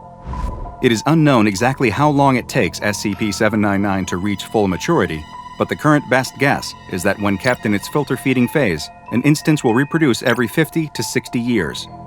Instances of SCP-799 are quite prevalent across the planet, and the SCP Foundation currently has hundreds of examples in containment. Unfortunately, it is unknown just how many still exist in the wild, as it is very difficult to identify instances, with one of the only reliable means being through genetic testing. Should any instances be located, though, they are to be destroyed immediately, as the Foundation already has a large enough population in containment for research purposes, and they pose too much of a risk both in terms of harm and exposure to the general public. SCP-799 has been classified as Euclid, and each instance is kept in its own separate biocontainment cell at Biosite 66. Dust is regularly collected from the on-site D-Class personnel dorms and is sprinkled over the blankets regularly to keep them in their filter-feeding state, though only just enough to hopefully maintain their size and not allow them to reproduce. Should any small cloth objects appear in their containment lockers, it is to be removed immediately and contained separately. SCP-799 isn't the only predatory creature that resembles a cloth good in Foundation containment, and research into possible connections to SCP-1626, the oversized gray-hooded sweatshirt that sends penetrating fibers into anyone unlucky enough to put it on, is ongoing. These winters are getting worse every year, that's for sure. The old cattle rancher doesn't know if it's the climate changing, God's judgment arriving, or if he's just getting older and struggling to keep up. Probably a strong mix of all of it. Whatever the cause, it doesn't change the facts. It's deathly cold out there. His ailing, elderly ma's health continues to deteriorate. He hasn't heard from his delivery driver Jorge in days, and on top of it all, his loyal dog Maribel is out there barking into the darkness of the barn. The rancher heads out to fetch her. He doesn't know what he'd do if she froze. He whistles, but she doesn't look back at him. She just carries on barking up that road into the snowy night. The rancher wades through the snow and peers in the direction she's looking. "There's nothing there, girl. Get inside." But Maribel keeps barking. She's insisting. He looks again. Is that? The rancher takes off running up the road. All thoughts of cold immediately gone from his mind, he races towards the figure as fast as he can. His frozen fingers fumble at the zipper on his parka. Icy wind stabs the insides of his lungs. Maribel shoots off ahead of him. There, he pulls the zipper down and wrestles the thick coat off of his shoulders just as he reaches the tiny figure. He drops to his knees and throws the coat over the shoulders of the little girl standing alone in the snow. Quick as he can, he wraps it tightly around her, pulling the hood up and over her head. He takes her tiny shoulders in his hands and gives her a shake. "You okay? Hello? Can you hear me?" The girl sways for a moment, then collapses. He catches her and in one deft motion scoops her into his arms and takes off back down the road in the direction of his farm. Where the hell had she come from? There are no buildings around here for miles. No one uses that road except Jorge. And in this weather, she couldn't have walked all the way over those mountains. She'd have frozen solid. He bites the finger of a glove and pulls it off. With his bare hand, he clasps one of hers. By the feel of her skin, she pretty much is frozen solid already. He needs to get her warmed up, now. He kicks open the front door and bundles inside with a flurry of snowflakes and an anxious dog at his heels. The fire's not quite dead yet, so he rushes over to the hearth and lays the little girl down next to it. He can barely see her at all wrapped up in his enormous coat. She doesn't seem to be moving. "Ma, I'm home. I found someone." The rancher grabs 2 dry logs from the side and throws them onto the fire. He piles kindling high on top of them and blows steadily into the embers at the bottom. They glow and swell in size. No taking yet. He blows again for longer, and again. He feels his head starting to swim. A crackle, a lick of flame. It's taken. Panting, he turns back to the bundled-up coat on the floor with the child inside. Still no movement. A sickening knot tightens his stomach. What if she's... No, don't let yourself think that. Not yet. He reaches down and gently undoes the zipper on the parka. His trembling fingers push back the hood. She's pale, deathly pale. Her dark brown hair is wet and clings to her scalp. The tips are frozen.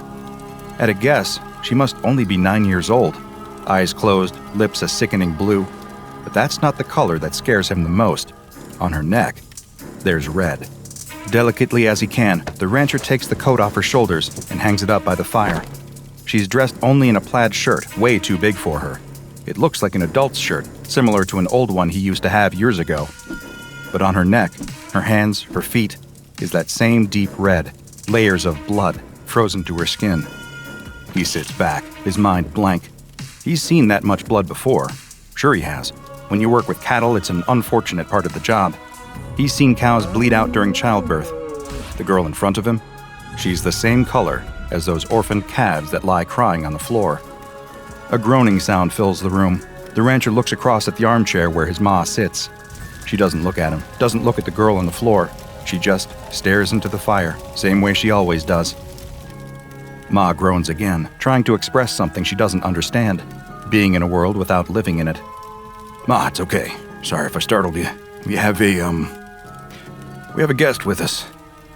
But she just keeps on groaning and staring into the fire. The rancher buries his head in his hands and lets out a deep breath. Only the sound of his breath is joined by another, a tiny breath rattling and rasping through a damaged child's throat, trying its best to keep its host alive.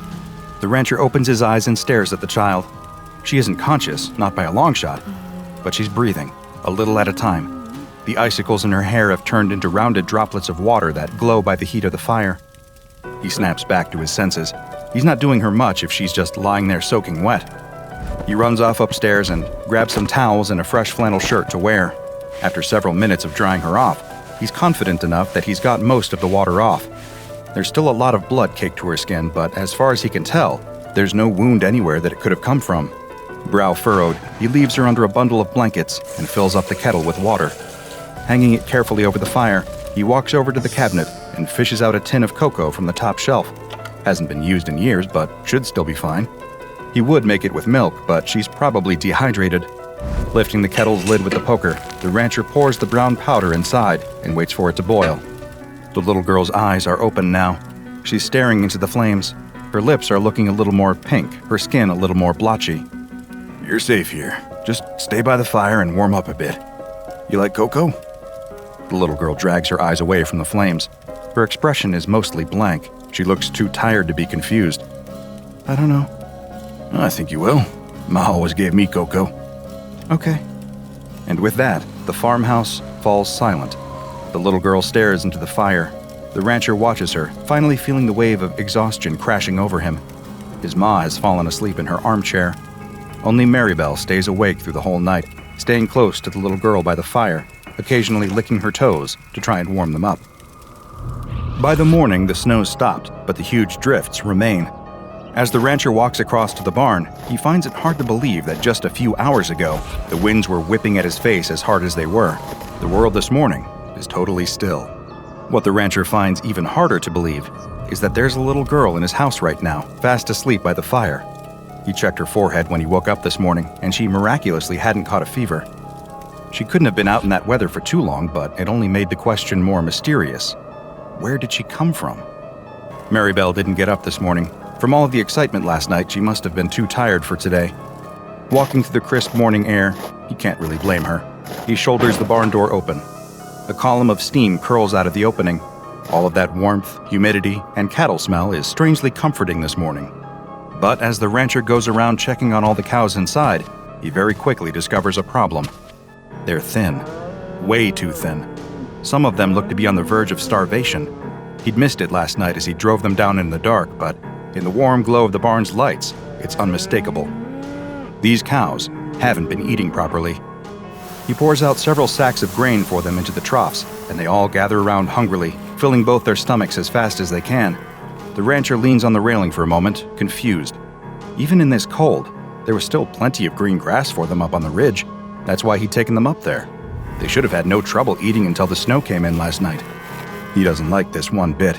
Last time Jorge had driven down and collected some of the meat, he'd had a few questions about the quantity being smaller than usual. Were the cows sick at all? Not that the rancher could tell. But now, looking at them, it's clear as day. Something's up. You hungry? The little girl nods. They sit across the table from one another, eating homemade bread and soup. Ma stays over by the fire. Maribel slowly wanders over to the kitchenette and flops down on the floor, exhausted. Where are you from? The girl shrugs her shoulders. You know how you got out here? Remember anything from last night? The little girl just eats her soup and shakes her head. She doesn't look particularly scared or worried, just a little confused. Where are your parents? Do you have parents? Again, the little girl shrugs. The rancher sits back and folds his arms. He's tried to call into town, but his phone line's gone out in the blizzard. Not much to be done until the snow clears. He's got a good relationship with the police around here. If he explains the situation, then it'll all be okay. What do you know? Can you remember anything from last night? It was dark. The girl slurps her soup. I was hungry. So hungry. Then I saw the light and I went towards that. My car? No. Well, yes, later on it was your car, but before it wasn't. What was the light then? Where were you? I don't know. It was just the light. Now he's even more confused, but try as he might, the rancher can't figure any of it out, and try as she might, the little girl can't remember anything more precise than that. The pair of them hop into the car and drive back out up the road that afternoon. The snow is piled so high that the rancher is having to get out twice as often as he did the previous night to clear a track for them. He isn't actually sure what he's brought her out here looking for. Clues, maybe? He almost laughs at himself at the thought, but that's probably the best word for it. If he can figure out how she got here, then he can work on understanding who she is and how to get her home. There's the damage to the phone line. One of the masts has collapsed, sagging heavily on the lines. That's not something he can fix on his own. No, sir. Looks like he'll have to wait for the snow to melt before making any phone calls again. That could be in 1 week. That could be in 3 months. He glances at the child sitting in the passenger seat. She's just staring out of the window in amazement, wrapped up in as many layers as he could put on her. They may be stuck together for a while. A lurch. The pickup plunges dangerously to the left. The rancher slams on the brakes and it comes to a stop just in time. A large chunk of snow in front of them comes loose and slips off the side of the road. It tumbles down into a gully that he hadn't even spotted. With all this snow on the ground, he has no frame of reference. Everything is just white. Stay here. The rancher opens the door and climbs out. He wishes Maribel was with him, but she'd wanted to stay home again. Poor dog. She must really be going through it if she wasn't even up for a ride in the pickup. Carefully as he can, testing every step before making it, the rancher creeps over to the edge of the gully. It's bigger than he thought, much bigger. It continues down, more and more sharply for a few hundred feet, all the way down into a... Oh no. There's a semi down there, a big rig, warped and bent, lying on the rocks. Just a glance is enough to tell the rancher it's Jorge's, but he just keeps staring at it in disbelief. Can't be. But it is. Stay in the car. The rancher reaches past the little girl and into the back seat. Grabbing a pair of crampons and some rope, he straightens up and looks at the girl. She knows it's serious. He can see the concern on her face. Stay in the car, he repeats. By the time the rancher makes it down to the truck, his legs and back are killing him. All this work over the last 24 hours is going to start taking its toll sooner or later, but some things have to be done. He pauses by the semi. It's on its side. He'll have to climb up onto it and try to open the door. Some things have to be done. He hoists himself up and manages to clamber onto the metal door. It's badly crumpled, and the window is smashed in. He doesn't fancy his chances of being able to get it open. One look through the window shows him that he won't want to do that anyway. Blood coats every inch of the inside of Jorge's truck. The cabin that the rancher is so used to seeing and sitting in is almost unrecognizable. Smashed glass is sprinkled across every surface with a dark brownish-red layer of gore frozen into everything else. There, in the midst of it all, still wearing a seatbelt, is Jorge's body. It dangles like a limp carcass at a butcher shop, like the cows he hangs in the slaughterhouse. And like those cows, a large chunk of Jorge is missing. His fat stomach is gone, not just cut open, but gone. The tops of his thighs, too, and much of his chest. So much of him is just missing. Open arteries and lifeless nerves dangle in place. That must have been a hell of a crash. The rancher reaches over and pulls Jorge's cap down over his eyes. Not much else to be done right now. No way he can clean this mess up by himself. But as the rancher climbs up the valley, his mind starts to connect some dots that leave a sick feeling in his stomach. He's seen that much blood somewhere else, or rather, on someone else, just last night. He slams the door to the pickup shut and starts to drive back down the track.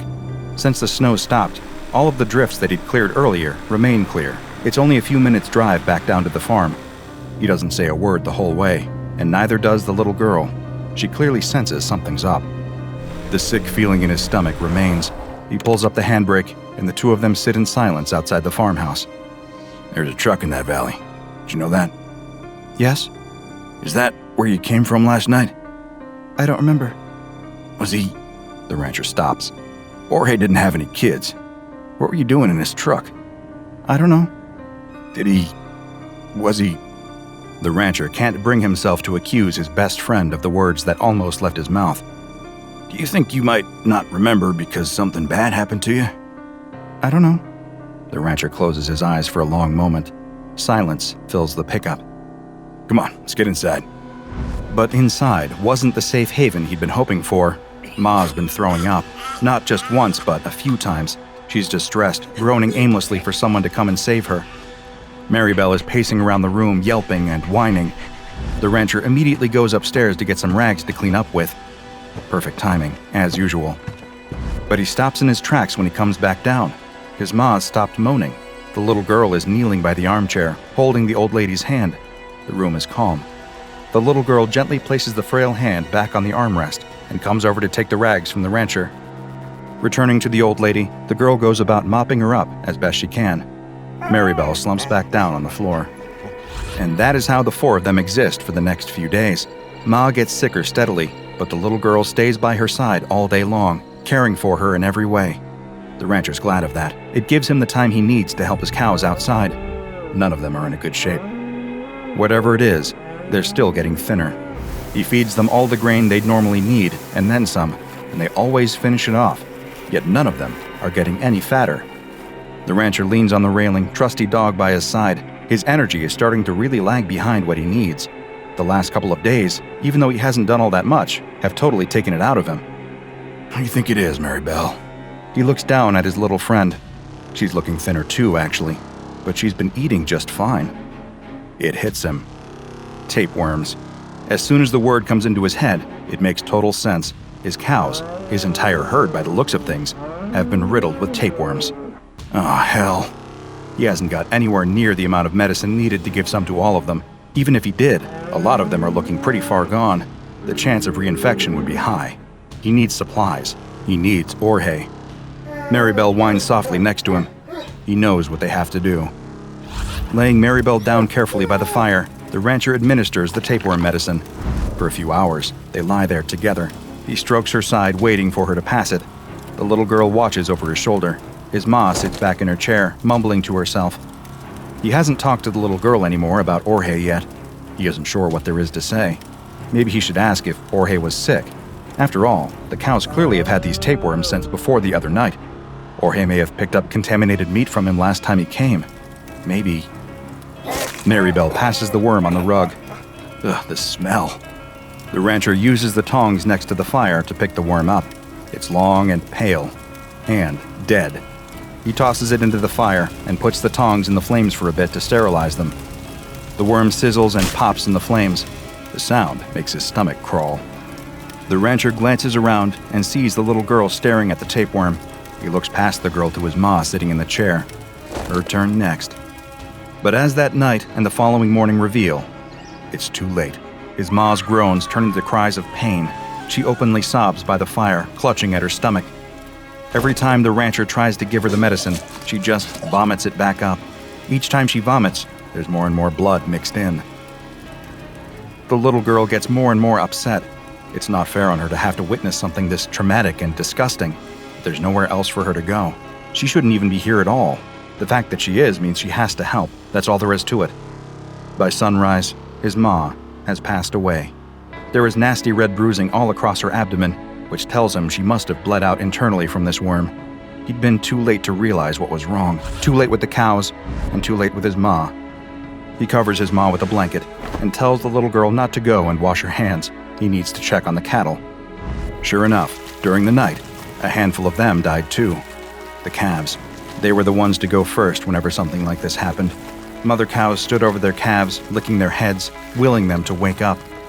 The rancher drags each body out to the back and burns them. He can't risk any more contamination. As the carcasses burn, he allows himself to cry.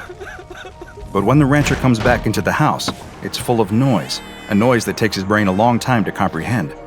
Crying, but not his own, not the little girl either. No, it was a new sound. It was a baby, a newborn child screaming at the top of its lungs. The rancher can't believe what he's looking at. The little girl is sitting at the hearth with Maribel at her feet. In her arms, drenched in blood, is a baby. The girl looks up at him and smiles sweetly. "It's a boy." Then she turns around to his ma's body under the blanket. A sickening red patch soaks through the fabric, right over where her stomach would be. What the hell happened here? "I've got a little brother." Securing and containing SCP-1003 has proven challenging. This is largely because the tapeworm that causes all of this damage is virtually indistinguishable from Echinococcus granulosus, the common variety of tapeworm that causes hydatid disease. The tapeworm, designated SCP-1003-1, follows the same life cycle as other regular worms. Its eggs come into contact with an animal through contaminated meat, saliva, or unclean surfaces and are ingested. Once inside the gut, they grow and latch onto the inside of the digestive tract, where they feed on the nutrients of the food traveling past them, steadily growing bigger and stronger. Once mature, they lay eggs, which pass out in the animal's excrement to continue the process.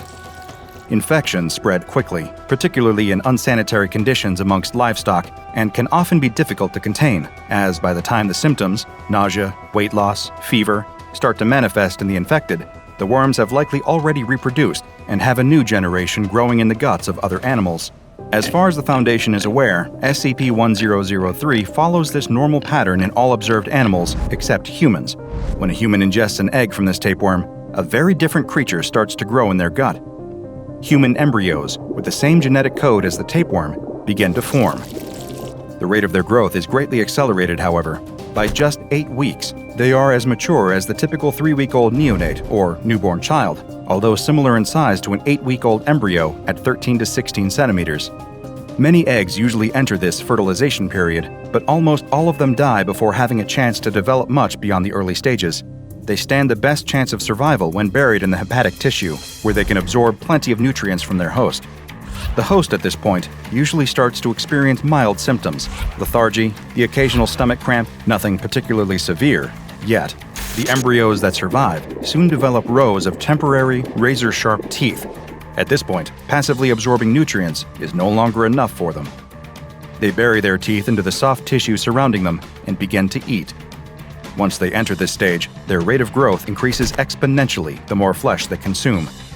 Eventually burrowing out into the world, the tapeworm child is born drenched in blood. The size and apparent age of the child that emerges from the corpse are determined by the size of the person they consume. For example, the child eating its way out of the rancher's maw appeared to be only a 10-month-old child, as there was very little of the frail old woman for it to eat.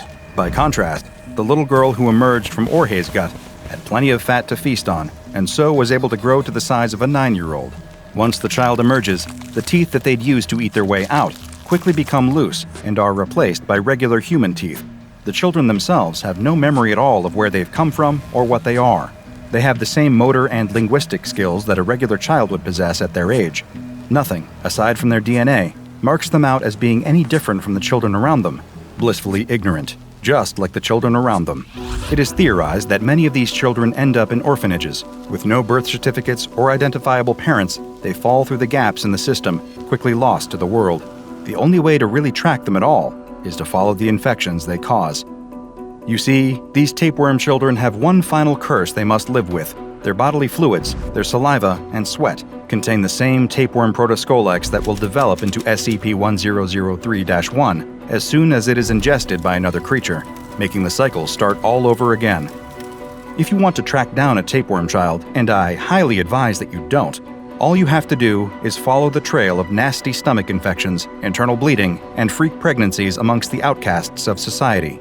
It, unfortunately, will not take long.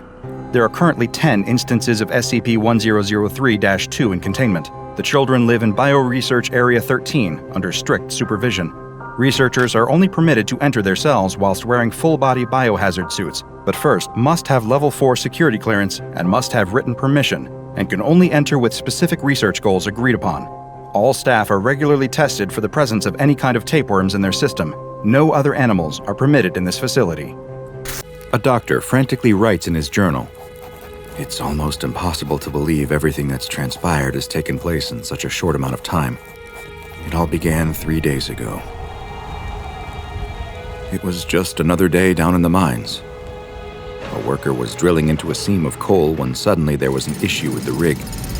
From what I've gathered, it sounds like the drill bit exploded due to some kind of mechanical defect, sending shards of metal flying throughout the tunnel. The worker was lucky that none of the large pieces struck him, as they surely would have been fatal. He had, though, still been grazed by a piece of shrapnel from the ruined drill bit, and it had left a deep cut across his upper arm. Other miners who were working nearby heard the commotion and quickly came to his aid. They applied a tourniquet to stem the flow of blood and helped him to the mineshaft elevator for the long ride to the surface. Once they reached the safety of daylight, they brought the injured man to the on-site medical clinic, where I was on duty at the time. I cleaned the wound since there was a substantial amount of coal dust that had gotten inside, before suturing and bandaging it. The miner was sent to his bunkhouse to recover, and I thought that would be the end of it. Of course, it was only the beginning. Roughly 24 hours later, the same miner presented himself to me once again. I asked about his injury, and he explained that while his arm was fine, he now felt like he might be coming down with an illness. His symptoms included a runny nose, a cough, and body aches, so my assumption was that he'd simply had some bad luck and caught a cold that just so happened to coincide with being injured on the job. I sent him to his bunk once again, telling him that he wouldn't be able to work and should instead use the day to rest and recover. The next day, I was once again in the clinic when my phone rang. It wasn't the sick miner, but instead his supervisor. The miner hadn't shown up for his shift that morning, and he asked for me to go check on him since he knew he hadn't been feeling well. I agreed that it was strange that neither of us had heard anything else from the miner and went to see him straight away. I entered the bunkhouse where many of the workers stay while on site at this remote mine. It was empty, except for the injured miner who was still in his bed. As I approached, I could immediately tell something was very wrong. The man was curled up in the fetal position and was sweating profusely while also shivering. A quick touch of his forehead revealed that the man had a high fever, too. He was practically incoherent, seemingly delirious from his high temperature. The miner was moved to the empty bed inside the clinic so I could better observe and tend to him, but very carefully since I assumed now that he was actually suffering from influenza and didn't want to risk an outbreak at the mine.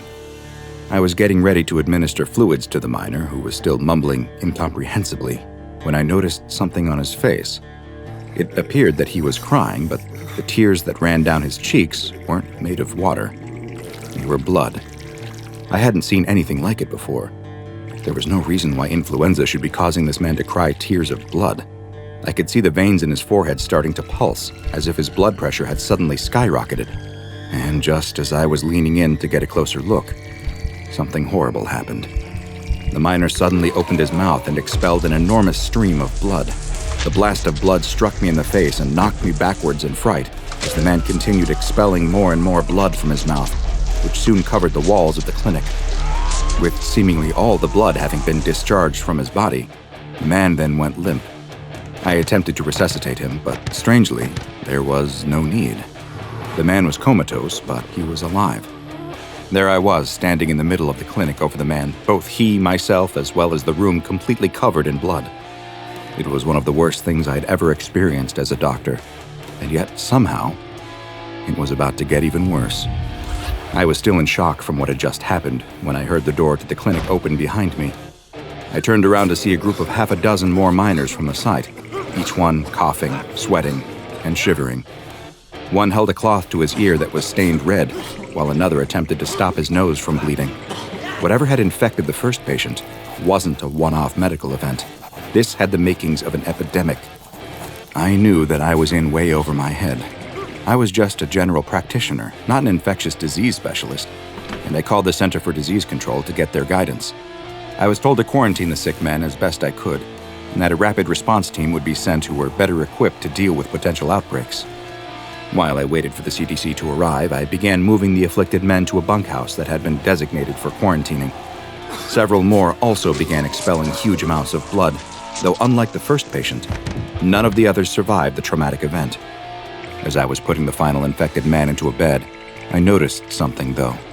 There was a huge amount of heat radiating off of his lower body, and when I pulled down the blankets, I discovered something that even with all of the strange happenings, I still couldn't believe. There were huge lumps growing on his legs, each of which looked to be filled with some kind of fluid or gas, and they were extremely hot to the touch, as if the chemicals inside the lumps were creating a source of heat. As I was investigating the bizarre growths, I suddenly looked up to see that the man was no longer in a state of delirium. Instead, a crazed look had come over his eyes, and he suddenly leapt out of bed, flailing and clawing at me as if he wanted to kill me. I don't know how, but I was able to fight off the man and run out of the bunkhouse. He gave chase, though, and with no other option, I ran into a nearby storage shed. The man was beating and scratching at the door, but I was able to barricade it by dragging a heavy shelf in front of it. After several minutes of trying to break inside, he finally gave up and left. And here I remain. I'm too afraid to go back out. It seems that if the disease won't kill me, then whatever it is turning people into will. All I can do is wait for the CDC team to get here and hopefully know how to deal with whatever this situation has become. The doctor closes his small notebook and notices a drop of something fall onto the cover. He reaches up and wipes his hand across his mouth. It comes back, covered in blood. The doctor didn't know what the disease was that had so rapidly spread through the workers at the mine, nor did the CDC response team when they arrived. No, it wasn't until the SCP Foundation caught word of the mysterious outbreak that someone would finally determine what was happening with what would soon be called SCP-016, which is also known as the Sentient Micro-Organism. SCP-016 is a blood-borne pathogen that was first discovered after a worker at a remote mine was injured while drilling into a coal seam deep beneath the earth. It is theorized that coal dust entered the wound, dust which perhaps carried dormant spores of what would become SCP-016. Over the next several days, all of the remaining employees at the mine were infected, as was the CDC crisis team that was sent to the mine to investigate the outbreak of what was potentially an undiscovered pathogen. Following the CDC's inability to deal with the disease, the SCP Foundation took over the site and quickly terminated all affected personnel in order to prevent further spread. The first infected person, Patient 0, was taken into Foundation custody for further investigation, and the mine shaft itself was collapsed by an explosive device in order to seal it off. After studying Patient 0, the Foundation learned a great deal about just what they were dealing with. What they found was that SCP-016 has an incubation period that can vary wildly from just 24 hours to as long as 2 years, with the length appearing to be dependent on the number of other potential human hosts in the immediate area. Once symptoms begin to present in an individual, they will at first look to be quite similar to the common cold. They can include coughing, a runny nose, itchy eyes, and body aches. Roughly 48 hours after the first symptoms, the infected person will experience a form of hemorrhagic fever similar to the Ebola virus, which causes a small amount of bleeding in the lungs. This leads to the infected blood becoming aspirated, most likely in order to better spread through the air. The third stage of the disease leads to the host crashing and bleeding out as they start to bleed profusely from multiple body orifices, including the nose, tear ducts, mouth, and even through the pores of their skin. Their blood pressure will also skyrocket during this final stage, and in some cases have vomited blood as far as 5 meters. Oddly enough, although most die from the traumatic event, this almost complete exsanguination will not always result in death. Sometimes, following the removal of almost all blood from the body, the patient will somehow survive, and the pathogen inside their body will return to its dormant phase once again, before eventually repeating the process. But SCP-016 is more than just a rapid and often deadly bloodborne disease, as you will soon see. As SCP researchers studied the disease, what they discovered was that it had a very strange property that sets it apart from other hemorrhagic fevers like Ebola and the Marburg virus. What they found was that when someone infected with SCP-016 is placed into a high-stress situation, such as one where their life is being threatened, SCP-016 will transition from rapidly reproducing inside of its host's body to instead begin rewriting their host's actual DNA. This genetic manipulation, combined with the stimulation of rapid cell division, leads to the host undergoing major physiological changes and in extremely small amounts of time. In just 24 hours, the host can begin showing physical changes to their body, and a complete bodily reconstruction can occur in less than 2 weeks. Most of the hosts who begin to undergo physical changes will not survive the process, due to how heavily the transformation stresses the body, but those that do will be changed in more than just physical ways. They'll exhibit hyper-aggressive behaviors, not dissimilar to those infected by rabies. And it's theorized that the pathogen may cause this behavior in order to better spread the virus. When the Foundation realized that SCP-016 was capable of these transformative effects, they immediately undertook a number of experiments on D-Class personnel in order to better understand their full extent. In the first test, a D-Class was infected with SCP-016, and as soon as they began showing symptoms, their cell was slowly flooded with water in order to stimulate the life-threatening situation needed to trigger the transformation process. Over the next 24 hours, researchers watched as the subject appeared to develop gills, which would allow it to survive in the now water-filled cell. The transformations didn't stop there, though, and over the next 2 weeks, the subject also had their limbs change into fins, their eyesight deteriorated, and their sense of hearing increased as they developed an echolocation ability very similar to the one employed by whales and dolphins. The experiment was concluded by removing all of the water from the cell, leading to the death of the subject from asphyxiation, as they could no longer breathe in the open air. A similar experiment was performed on another D-Class, but this time, instead of taking on aquatic animal properties, the D-Class experienced rapid muscle growth and their knuckles grew bone-like protrusions. It attempted to use both of these to break through the door of their flooding cell, but they were unable to breach the reinforced steel and soon died from drowning. The Foundation now knew that the virus could react in different ways to the same situation. The same experiment was run a third time, but in this instance, the infected D-Class exhibited an entirely different means of trying to escape. The subject had a massive growth appear on its chest, which seemed to be fed from 2 different tubes of flesh, also emanating from the subject's body. Fearing what it planned to do, the Foundation ended the experiment early and terminated the subject. An autopsy revealed that the growth was actually a hollow chamber that was being fed by the tubes with oxygen and acetylene gas, which when combined in sufficient amounts would cause a massive combustion event. In other words, SCP-016 was turning the subject into a living bomb. Moving on from flooded cell tests, the researchers next left the D-Class inside of a room with no stressing elements, and instead told them to focus on growing a pair of wings. Without any reason to begin the transformation process, SCP-016 went through its normal stages, and the subject died from blood loss without any other changes occurring.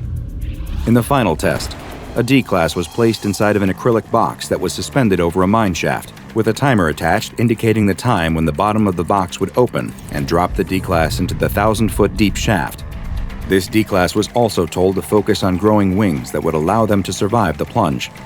The subject began to transform over the next 24 hours, but rather than grow wings, they instead developed a tentacle-like appendage on their arm that was capable of producing silk, similar to a spider's spinneret. They used the silk-producing organ to secure themselves to the box, showing that subjects did not appear to be able to control the way in which SCP-016 would alter their bodies. This experiment concluded when the timer reached 0 and the bomb attached to it detonated, as had been the plan all along. Following this last test, SCP-016 samples were placed into containment, and access to the sample for experimental purposes is only allowed with prior authorization from Level 4 or O5 personnel, with full documentation of the proposed experiment required beforehand.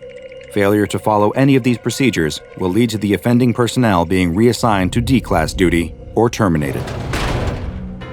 SCP-016 has been classified as Keter, and the only existing sample is kept in a petri dish which is under extreme lockdown inside of a 5x5 by 5 meter room, where the temperature is kept below 0 degrees Celsius at all times. Should an outbreak of SCP-016 occur, all infected personnel are to be immediately terminated on site, and if the infection cannot be contained within 48 hours, then the on-site nuclear device is to be detonated prior to any additional personnel being evacuated. While the containment procedures may sound callous, unfortunately, when it comes to anomalous pathogens as dangerous as SCP-016, no chances can be taken. A knife in the dark, bloody teeth, and an appetite about to bring an end to one of history's most infamous monsters. The year is 1888, and the streets of London are teeming with tension and fear. In the daytime, people struggle to find work, fighting each other tooth and nail for scraps of opportunity. The sunlight only serves to illuminate the grime and misery, the workhouses and the factories, the smokestacks pumping poison into the sky. At night, though, it's even worse. The gas lamps provide only ghostly wisps of dim light, just enough to see a stranger's shadow from the corner of your eye, but not enough to see if the glint of something shiny in his hand is his pocket watch or his knife. You might glance over your shoulder for a closer look, but he's already disappeared into the fog, if he was ever even there at all. These streets feel haunted, even on the quietest of nights, but lately, there are rumors swirling in the air of something far worse than a ghost skulking through the alleys. More real than the devil, more evil than any ordinary man, there's a killer on the prowl, and his name is Jack the Ripper. At first, most citizens refused to take notice of his presence, writing off his victims as women of ill repute, bound to meet a dreadful demise sooner or later. But as the bodies piled up, the sheer brutality of the killings became impossible to ignore. Now, everyone is on edge, particularly if their daily business takes them to London's East Side, where the murders began. Once hoped to be a place of opportunity for those traveling to London from afar to seek their fortunes, Whitechapel has become a den of sin and terror. No one can breathe easy here, not until the Ripper is caught, if he ever is. There are theories, of course, accused noblemen, surgeons, butchers, and doctors. Whoever the culprit is, one thing is certain: he knows his way around a knife. Still, no one suspect seems to stick, and no one theory is compelling enough to lead to an arrest. Privately, behind locked doors where no policeman can hear them whispering, the people of Whitechapel are beginning to wonder whether the Ripper will ever be found. Perhaps this nightmare won't cease until the streets run red with blood. But even in the middle of hell on earth, day-to-day matters must still be attended to. So, even as he worries for the lives of his customers and his own livelihood, the owner of a local pub posts a job listing, seeking a new cook. He doesn't need anything fancy, he can't pay for much, just a fellow who knows his way around a kitchen and can cook up decent enough food without accidentally slicing his fingers off. Still, he's not sure there's anyone out there who would be too happy to take a job so close to Jack the Ripper's domain at the moment. But the next day, as he comes in to unlock the doors and set up for the day, he finds an applicant waiting for him outside, grinning ear to ear. He's a massive fellow, towering over the pub owner at a height he's never seen before outside of a circus performer on stilts. But he greets the pub owner with a firm handshake and follows him inside, though he has to hunch a great deal to fit through the door.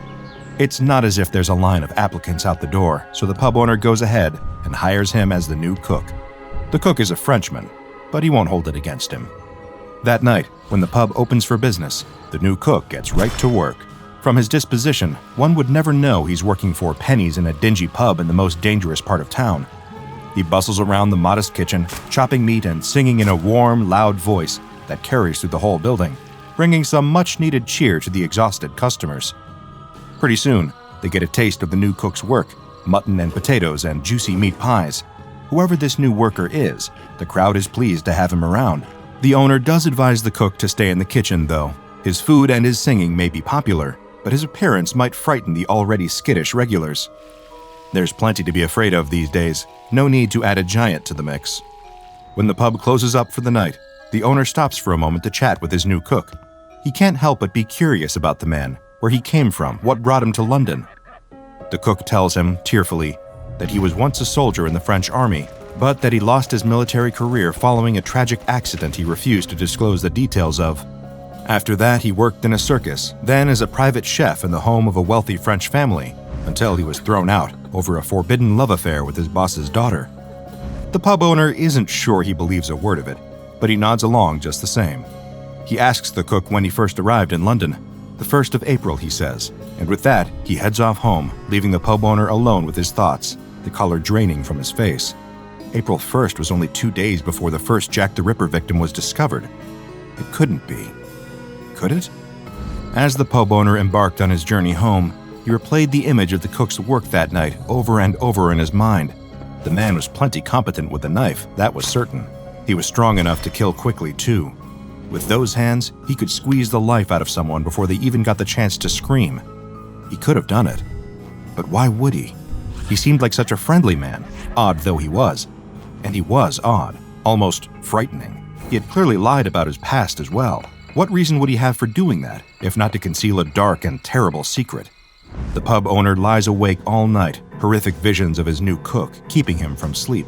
The next day, the pub owner's suspicions begin to fester and grow. He notices things he didn't pick up on before, the strange way the cook always speaks through his teeth, the deft way that he handles a butcher knife, slicing through the cuts of meat that he brings to the pub himself. What butcher is he going to? Where's he finding so much meat in such scarce times? The owner shudders at the possibilities. His customers are starting to take notice of his change in attitude, too. They see the sweat dotting his brow, his furtive glances toward the kitchen, and the way his hands shake when he brings them their plates of food. Several customers corner the owner and demand an explanation.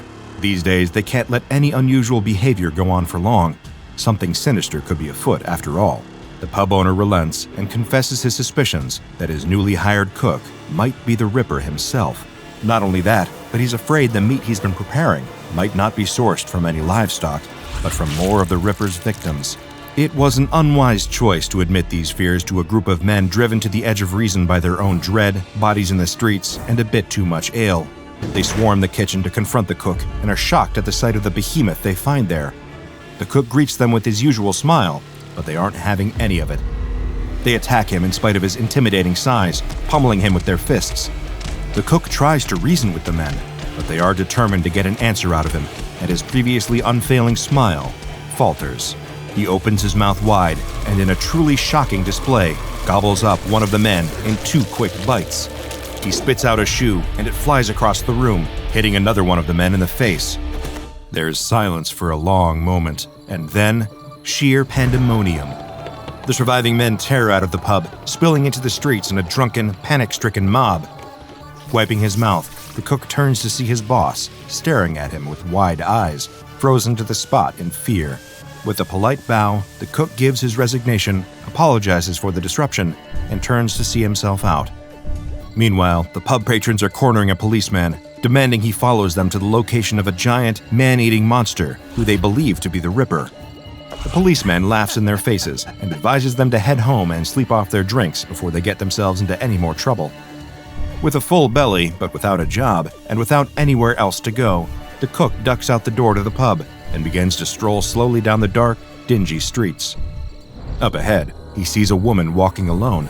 She drops something on the ground, a small coin purse. She doesn't notice it fall, and keeps walking. But the cook is very much a gentleman, in spite of his cannibalistic indiscretion before. He hurries over and bends to pick it up. When he looks back at the woman, he sees a man creeping up behind her.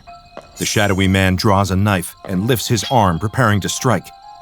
The cook cries out to warn the woman, and she turns, letting out a blood-curdling scream at the sight of both the would-be killer and the giant, with blood still dripping from his chin. She picks up her skirts and runs as fast as she can, disappearing down a nearby alley and out of sight. The cook still holds her coin purse in his massive hand, but there's no way she'll come back to retrieve it now. The man with the knife turns on the cook with a roar of primal rage. He slashes at the giant with his knife, but it merely glances off of the enormous man's tough skin, not drawing so much as a single drop of blood. He tries again and again, but fails to make even a mark. Frustrated, exhausted, and still a little bit hungry, the giant grabs hold of the attempted killer, lifts him into the air, opens his mouth wide, and swallows him whole in a single gulp. The knife, still stained with the blood of its previous victims, clatters to the ground. The cook sighs and tucks the coin purse into his pocket. Then he continues on his way, walking out of London and on to the next chapter of his life's grand adventure.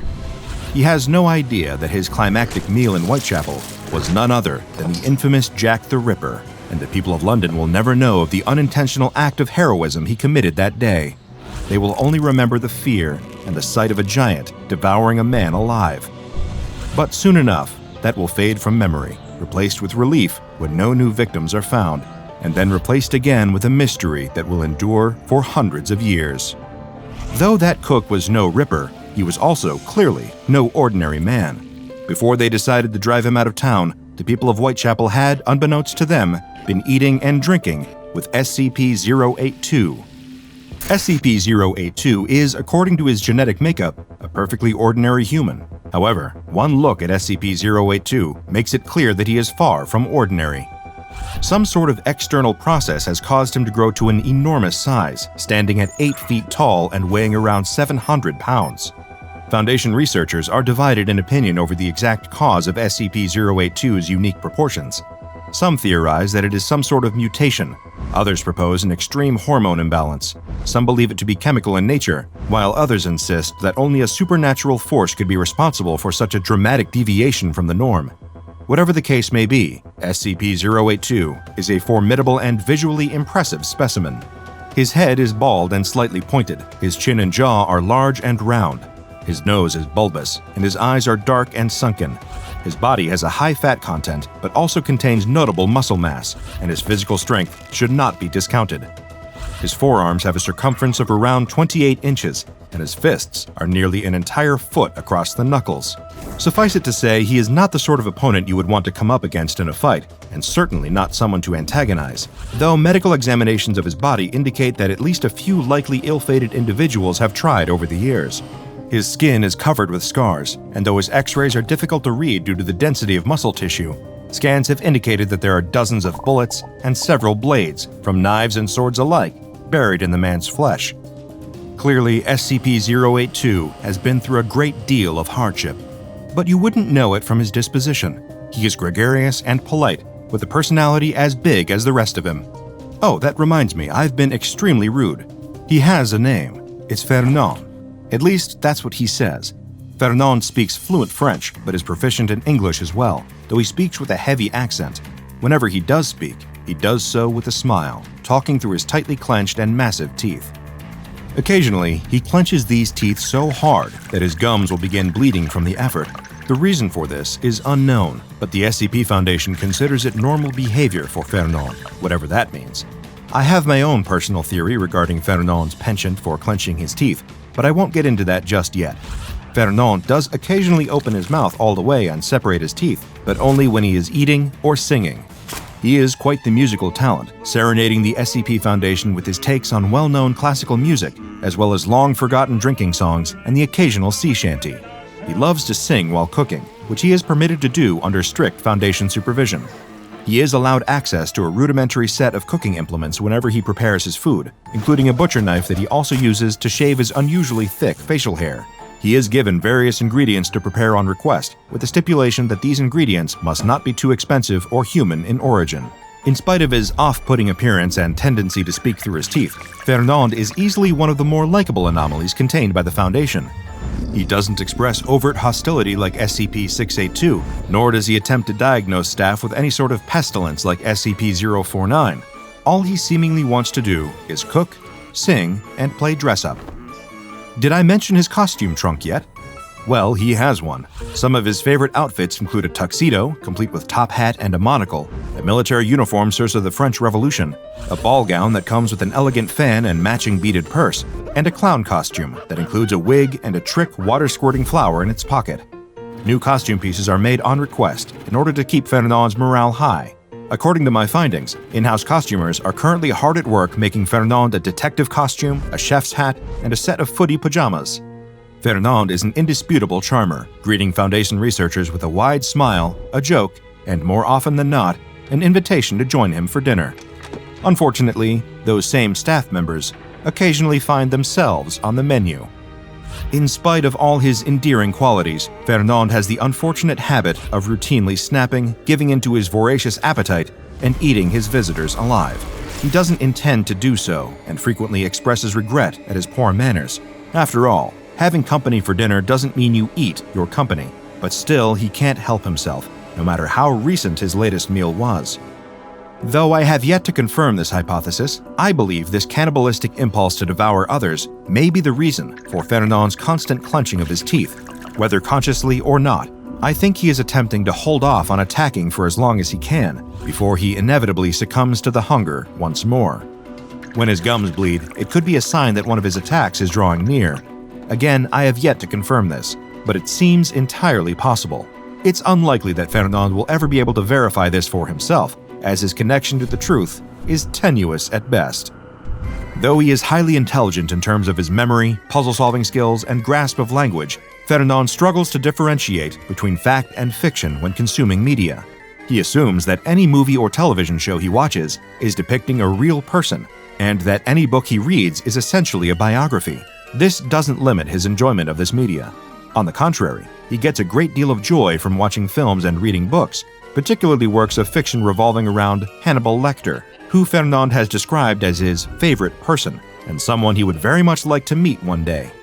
To make matters even more interesting, Fernand does understand the concept of lying. He's able to identify when someone is lying directly to him, and also displays signs of being a compulsive liar himself, particularly when it comes to his personal history. Over the course of his containment, he is claimed to be a vampire, a homunculus, beloved Sesame Street character Big Bird, also beloved actor and wrestler Andre the Giant, Napoleon Bonaparte, French comic book character Obélix, the Foundation's own Dr. Bright, the Incredible Hulk, Alexander the Great, Captain Hook, and Detective Sherlock Holmes. He has also claimed at different times and once on the same day to be both Dr. Frankenstein and Frankenstein's monster. When called out directly on these lies, Fernand offers only this explanation: "But I only lie when it's through my teeth," which I have to admit is pretty funny. SCP-082, Fernand, is currently contained in enlarged living quarters in Armed Biocontainment Area 14. As he is unfazed by most standard weaponry, his cooperation has been ensured through deception rather than physical force. Fernand has been led to believe that he is acting King of France, placed in a secret palace for his own protection from potential assassins. Any personnel that interacts with Fernand must address him as if he were, in fact, the King of France, and any deviation from the charade is met with swift discipline.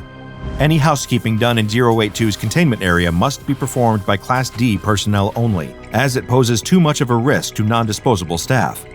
Guards assigned to SCP-082's containment will receive Level 2 clearance, but are not permitted to interact directly with SCP-082, no matter how friendly he is, no matter how many knock-knock jokes he tells them, and no matter how he tries to entice them into a round of karaoke.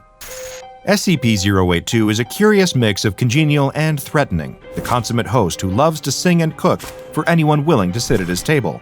He's also strong enough to snap a spine in half, and has teeth that can crack open skulls, a skill that he demonstrates with stomach-churning regularity.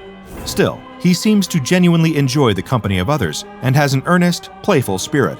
From his giving spirit to his diet, SCP-082 really gives a new meaning to the word humanitarian. If you ever have the chance to meet him, just be careful not to let your guard all the way down, because there's a fine, fine line between being his dinner guest and being his dinner. It's a quiet day in a small American town. It's warm, with a slight breeze. A calm, simple Sunday, just like so many others. Very few people set their alarms, and most are still asleep at 8 a.m. It's the kind of town where everyone knows and trusts everyone else. After all, what are good neighbors for? While his wife still sleeps back in their modest home, a retired man in his mid-60s decides to start the day off right. With a rod in one hand and a tackle box in the other, he makes his way down the side of a grassy embankment towards his favorite fishing spot along the local river. He's even got a pair of neatly cut sandwiches in an old-fashioned metal lunch pail, the picture of small-town bliss. But something he sees stops him in his tracks. Something large, floating in the water. He freezes. He wants to write it off as driftwood or some trash that someone has thrown into the river, but in his heart of hearts, he knows better than that. What's floating in the water is a human corpse. Not long after, the local sheriff's department is on the scene, dredging the body out of the water. It's about as small and underfunded as you can expect for a group of police officers from a place where nothing ever seems to happen. There hadn't been a murder in this quaint little burg in years. When they turn over the body, it isn't hard to make a positive ID. The pallid, water-bloated face of a well-known local man stares up at them with blank, dead eyes. Some in attendance gasp at the sight of it.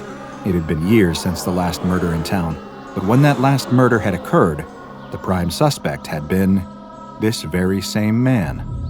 10 years prior, he had been a successful local mechanic, but that all changed when his wife turned up dead in a field, her face caved in by some kind of heavy bludgeoning instrument.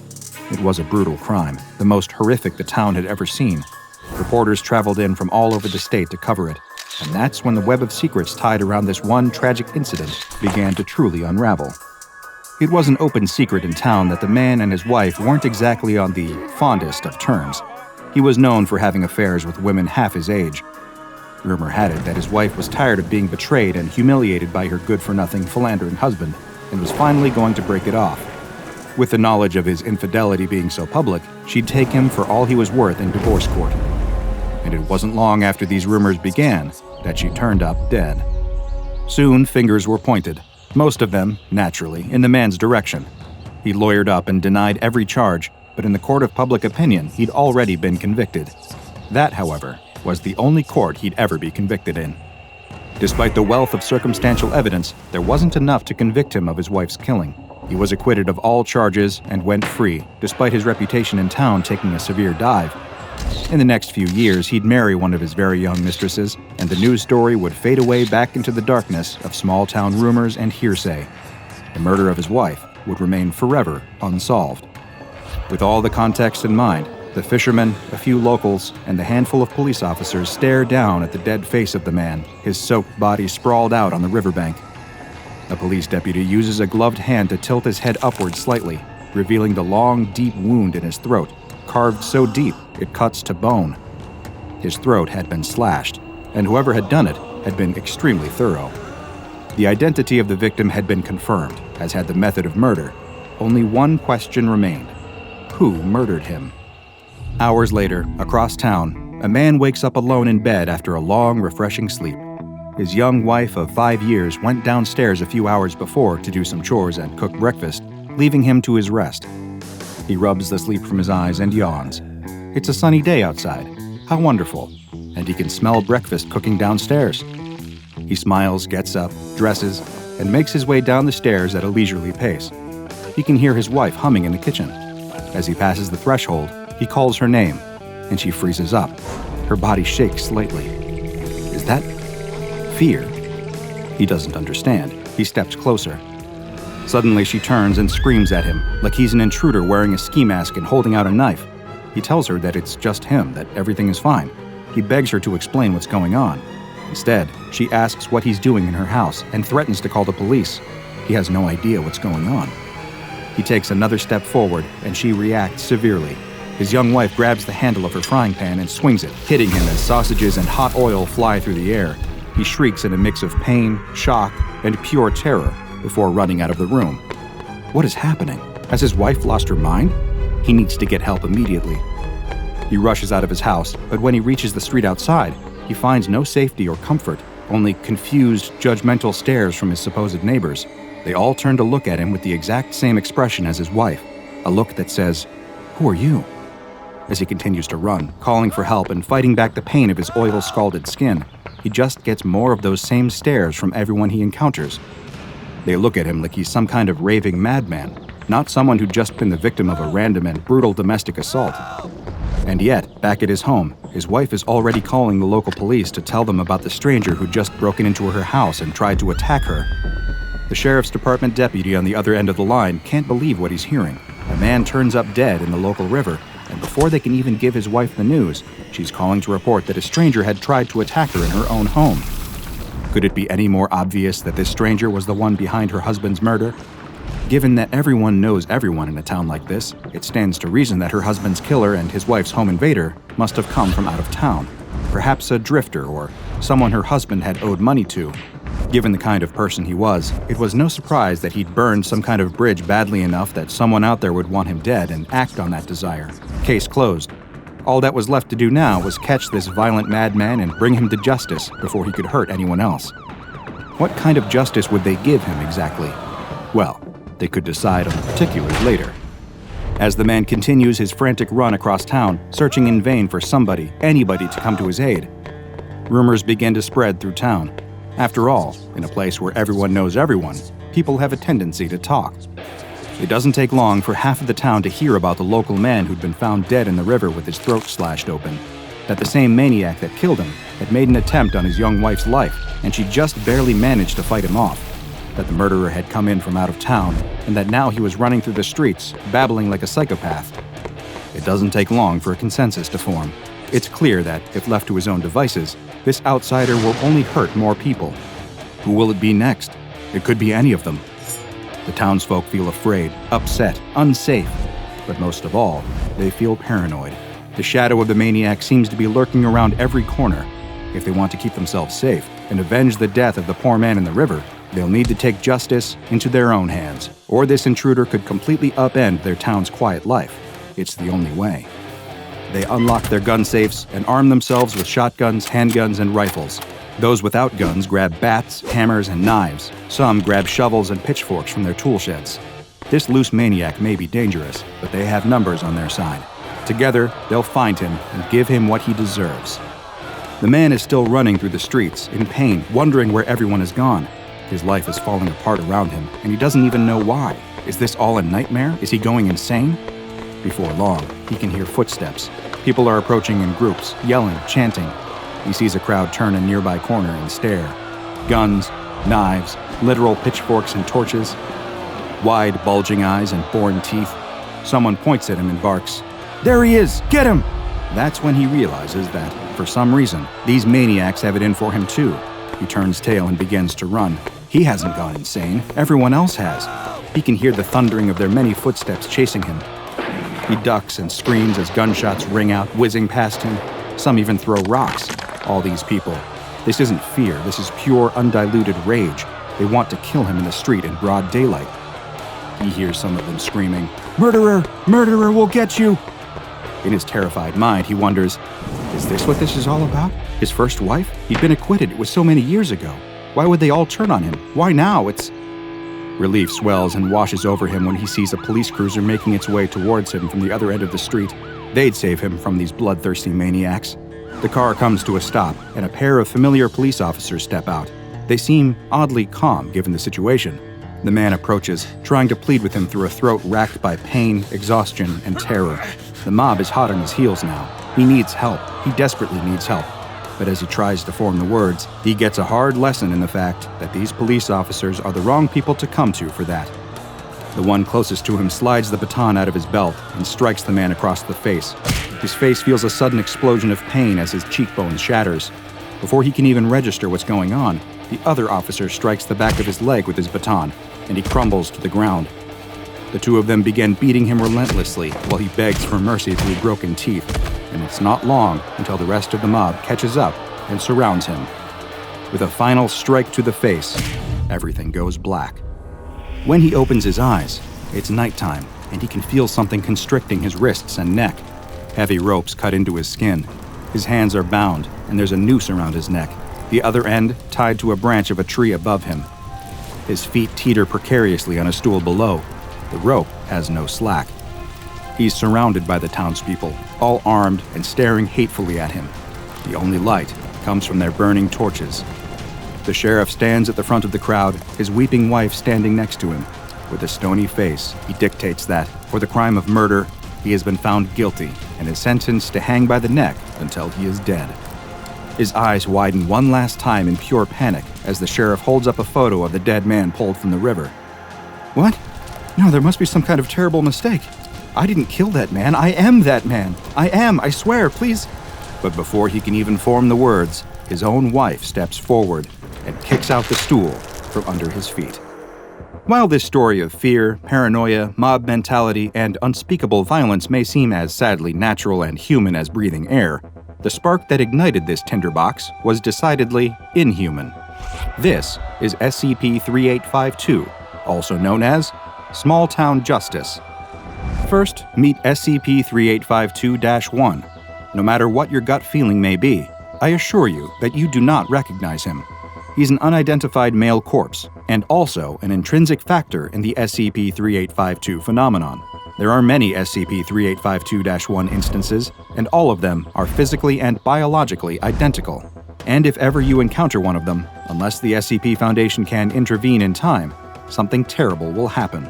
To put it simply, one of these unidentified corpses will manifest within the bounds of a small town or village typical with a population of over 2,000 people on the East Coast or in the Midwest of the United States. Upon someone seeing the SCP-3852-1 corpse, the SCP-3852 phenomenon will begin. Despite having no internal or external injuries in an objective sense, the victims of its anomalous effects will believe that it is a person from their town who has been recently murdered, despite the fact that this victim is very much alive in town. While initially it was believed that the selection of the victim, dubbed SCP-3852-2, was entirely random, as more and more SCP-3852 incidents popped up since the first was recorded in 1978, a pattern began to emerge.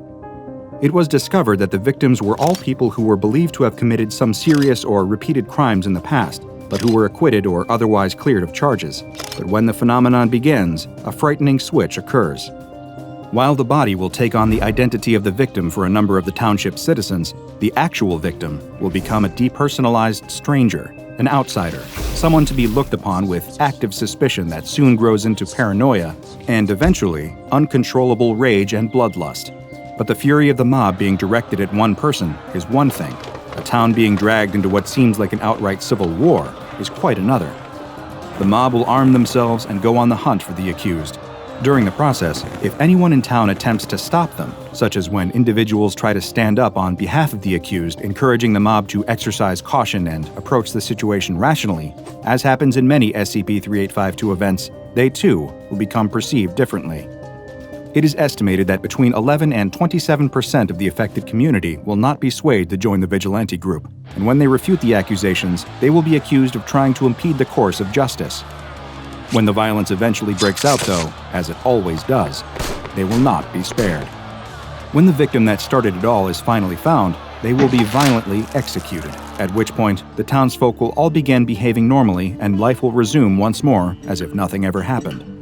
In the aftermath, people will give inconsistent accounts of what occurred, but none will experience any long-term traumatic effects from taking part in or witnessing the violence.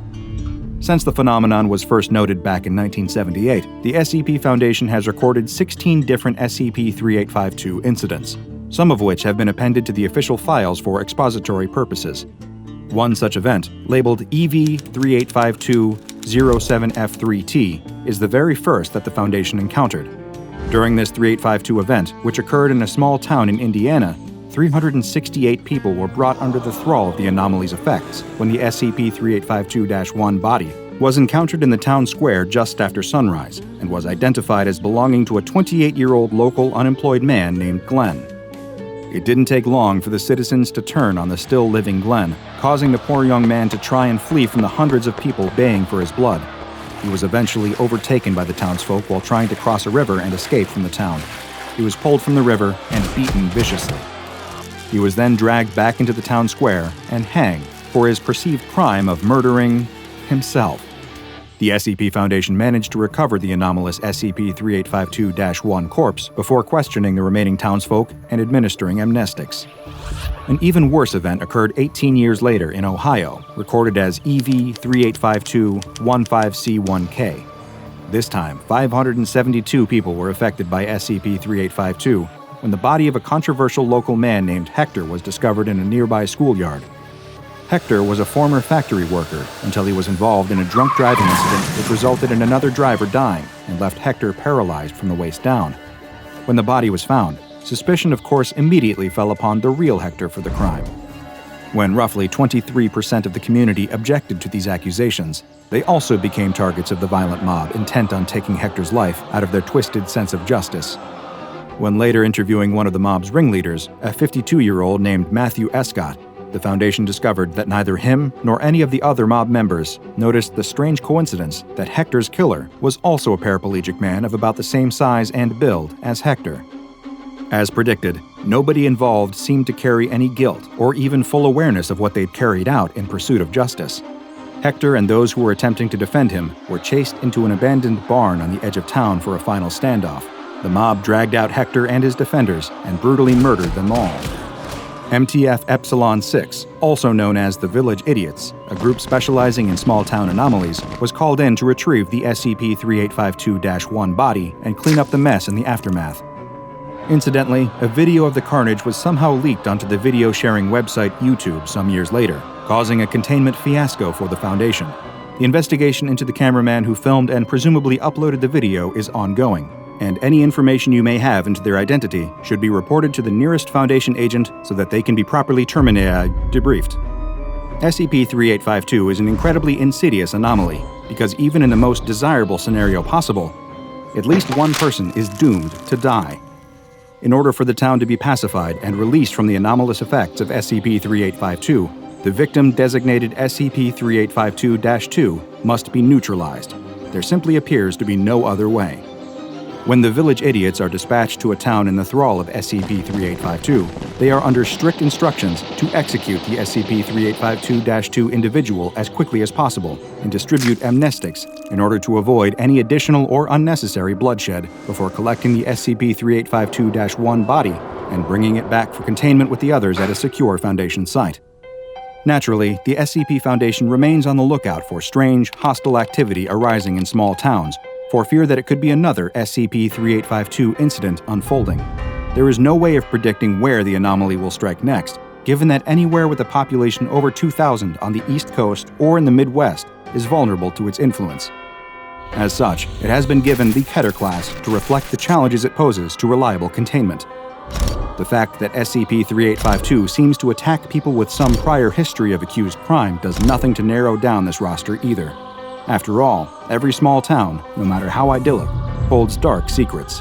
SCP-3852 just provides a way to bring those secrets into the light. Watch this, the teenage boy says before jumping his skateboard up onto the stair railing. His friends watch in amazement as he deftly guides his board down the long rail. They hoot and holler in support until suddenly, the boy seems to lose his balance. He falls from the rail and tumbles down the stairs of the large parking garage where they had been practicing their skateboarding tricks. The boy hits the ground at the end of the stairs, and all of his friends go quiet. The boy is stunned, but eventually he opens his eyes and stands up, but none of his friends can do anything except stare. "Oh no, oh no, oh no," the boy says as he looks down at his arm, which is now bent at a 90-degree angle in a spot where no joint should exist. The children watching all begin to scream, and one, unsure of what else to do, turns and runs. "What do I do? What do I do?" the boy with the broken arm says to no one and everyone. Luckily, one of the group quickly collects herself and steps forward to take control of the situation. "Come on," she says. "We're getting you to the hospital." The girl puts her arm around him on his non-damaged side and helps him to the street, where they have a stroke of good luck. Parked just a block away is an ambulance. "Hey!" the girl cries out, waving towards the ambulance. The paramedics inside must have seen her, because the ambulance's lights immediately come on and it drives the short distance to them. The ambulance stops and two paramedics quickly exit the vehicle.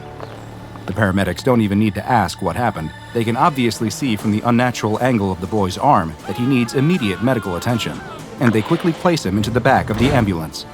The girl begins to pull herself into the back as well, but is quite forcefully shoved back into the street.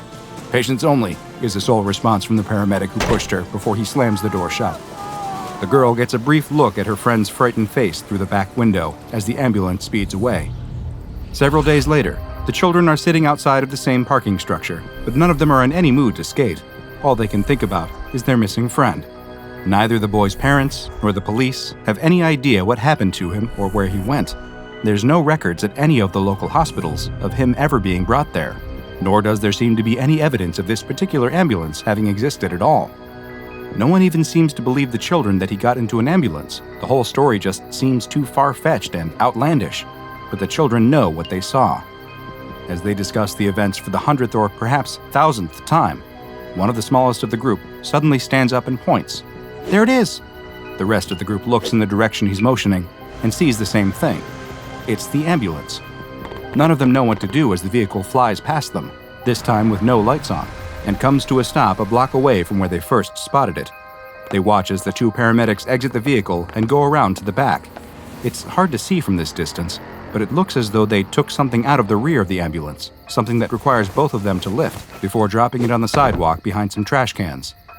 The children watch as the paramedics get back into the ambulance and drive away, disappearing just as quickly as they appeared. After a moment of shock, they all in unison begin running to the place where the ambulance stopped. They come to a skidding halt just in front of the trash cans. None of them can do anything except stare until they all break out into screams, one of the children turning and immediately running away. And they have good reason to scream, because in front of them is their friend. His arm is no longer broken, appearing to have been somehow repaired in just a matter of days, but it is also no longer attached to his shoulder. The boy opens his eyes as his friends scream, and looks down to see that his arms and legs have been reattached at a new angle, jutting out from his back, leaving him standing on all fours, his face staring up at the sky like some kind of twisted animal. What happened to this young man was tragic, but he wasn't the first victim of this strange malicious anomaly, and unfortunately, neither would he be the last, because this was SCP-4419, also known as the Butcher's Chariot. SCP-4419 appears to be a seemingly normal vehicle which resembles a standard ambulance, though the exact make and model varies between manifestations. This anomalous ambulance will appear spontaneously in locations where a medical emergency of some kind is about to take place. Just how SCP-4419 is able to predict where and when these events will take place is unknown, nor is it understood how it always takes the form of an ambulance that resembles one appropriate to the local area. Once the medical event has occurred, whether that be a minor injury like a sprain or something more serious, such as a gunshot wound, SCP-4419 will quickly approach the injured individual. Two individuals which have a humanoid appearance and are dressed in paramedic uniforms that are, just like the ambulance, always appropriate to the location, will exit the ambulance. They will then secure the victim, using a stretcher if need be, and place them in the back of the ambulance. While the individuals who emerge from SCP-4419 will, for the most part, act as though they are normal medical professionals, they will strongly resist any attempt to either impede them in their quest to secure the injured person, as well as prevent anyone else except for their target from getting into the back of the SCP-4419 ambulance, up to and including the use of extreme physical force. As soon as the paramedic-appearing individuals have managed to secure the victim in the back of the ambulance, it will then quickly leave the area at a high rate of speed, and research has shown that as soon as it is out of observation, SCP-4419 will demanifest, along with whoever is inside. But this isn't the end of what this anomaly has in store for its victim. Between 2 and 7 days later, the SCP-4419 ambulance will suddenly reappear at the same area where it picked up its victim. The same individuals will exit the ambulance and leave the victim somewhere nearby before getting back in the vehicle and leaving the scene once again. The victim who is left behind will always have suffered what can only be described as invasive bodily modifications. Their injuries are so extreme that in most cases they should have resulted in the death of the victim, and yet they will always somehow still be alive. While the exact form of modification will vary from victim to victim, there does appear to be some correlation between the original medical emergency and the resulting procedure. And the SCP Foundation has documented a number of encounters with SCP-4419 stretching all the way back to the early 1980s. Some notable examples include one from 1983, in which a pedestrian who was crossing the street was struck by an automobile, resulting in them breaking their leg. SCP-4419 was on site and quickly helped the man into the back of the ambulance. When he was returned several days later, all of his limbs had been reattached in such a way that they were protruding from the front of his torso. In another event which occurred in 1994, a man suffered a broken jaw in a fight outside of a bar. To no surprise, SCP-4419 was on hand and took the man away for treatment.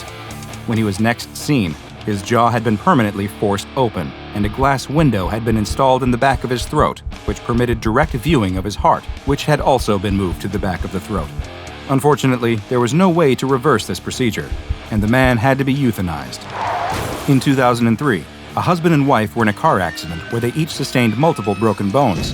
When SCP-4419 dropped them back off, the two had been fused together at the back, and any bones that were broken in the crash had been removed completely. When an elderly gentleman had a heart attack in 2006, he was picked up by SCP-4419 and returned with 11 new, non-functioning hearts grafted inside of his body. Attempts were made to remove these additional hearts through surgery, but unfortunately, the man did not survive the procedure.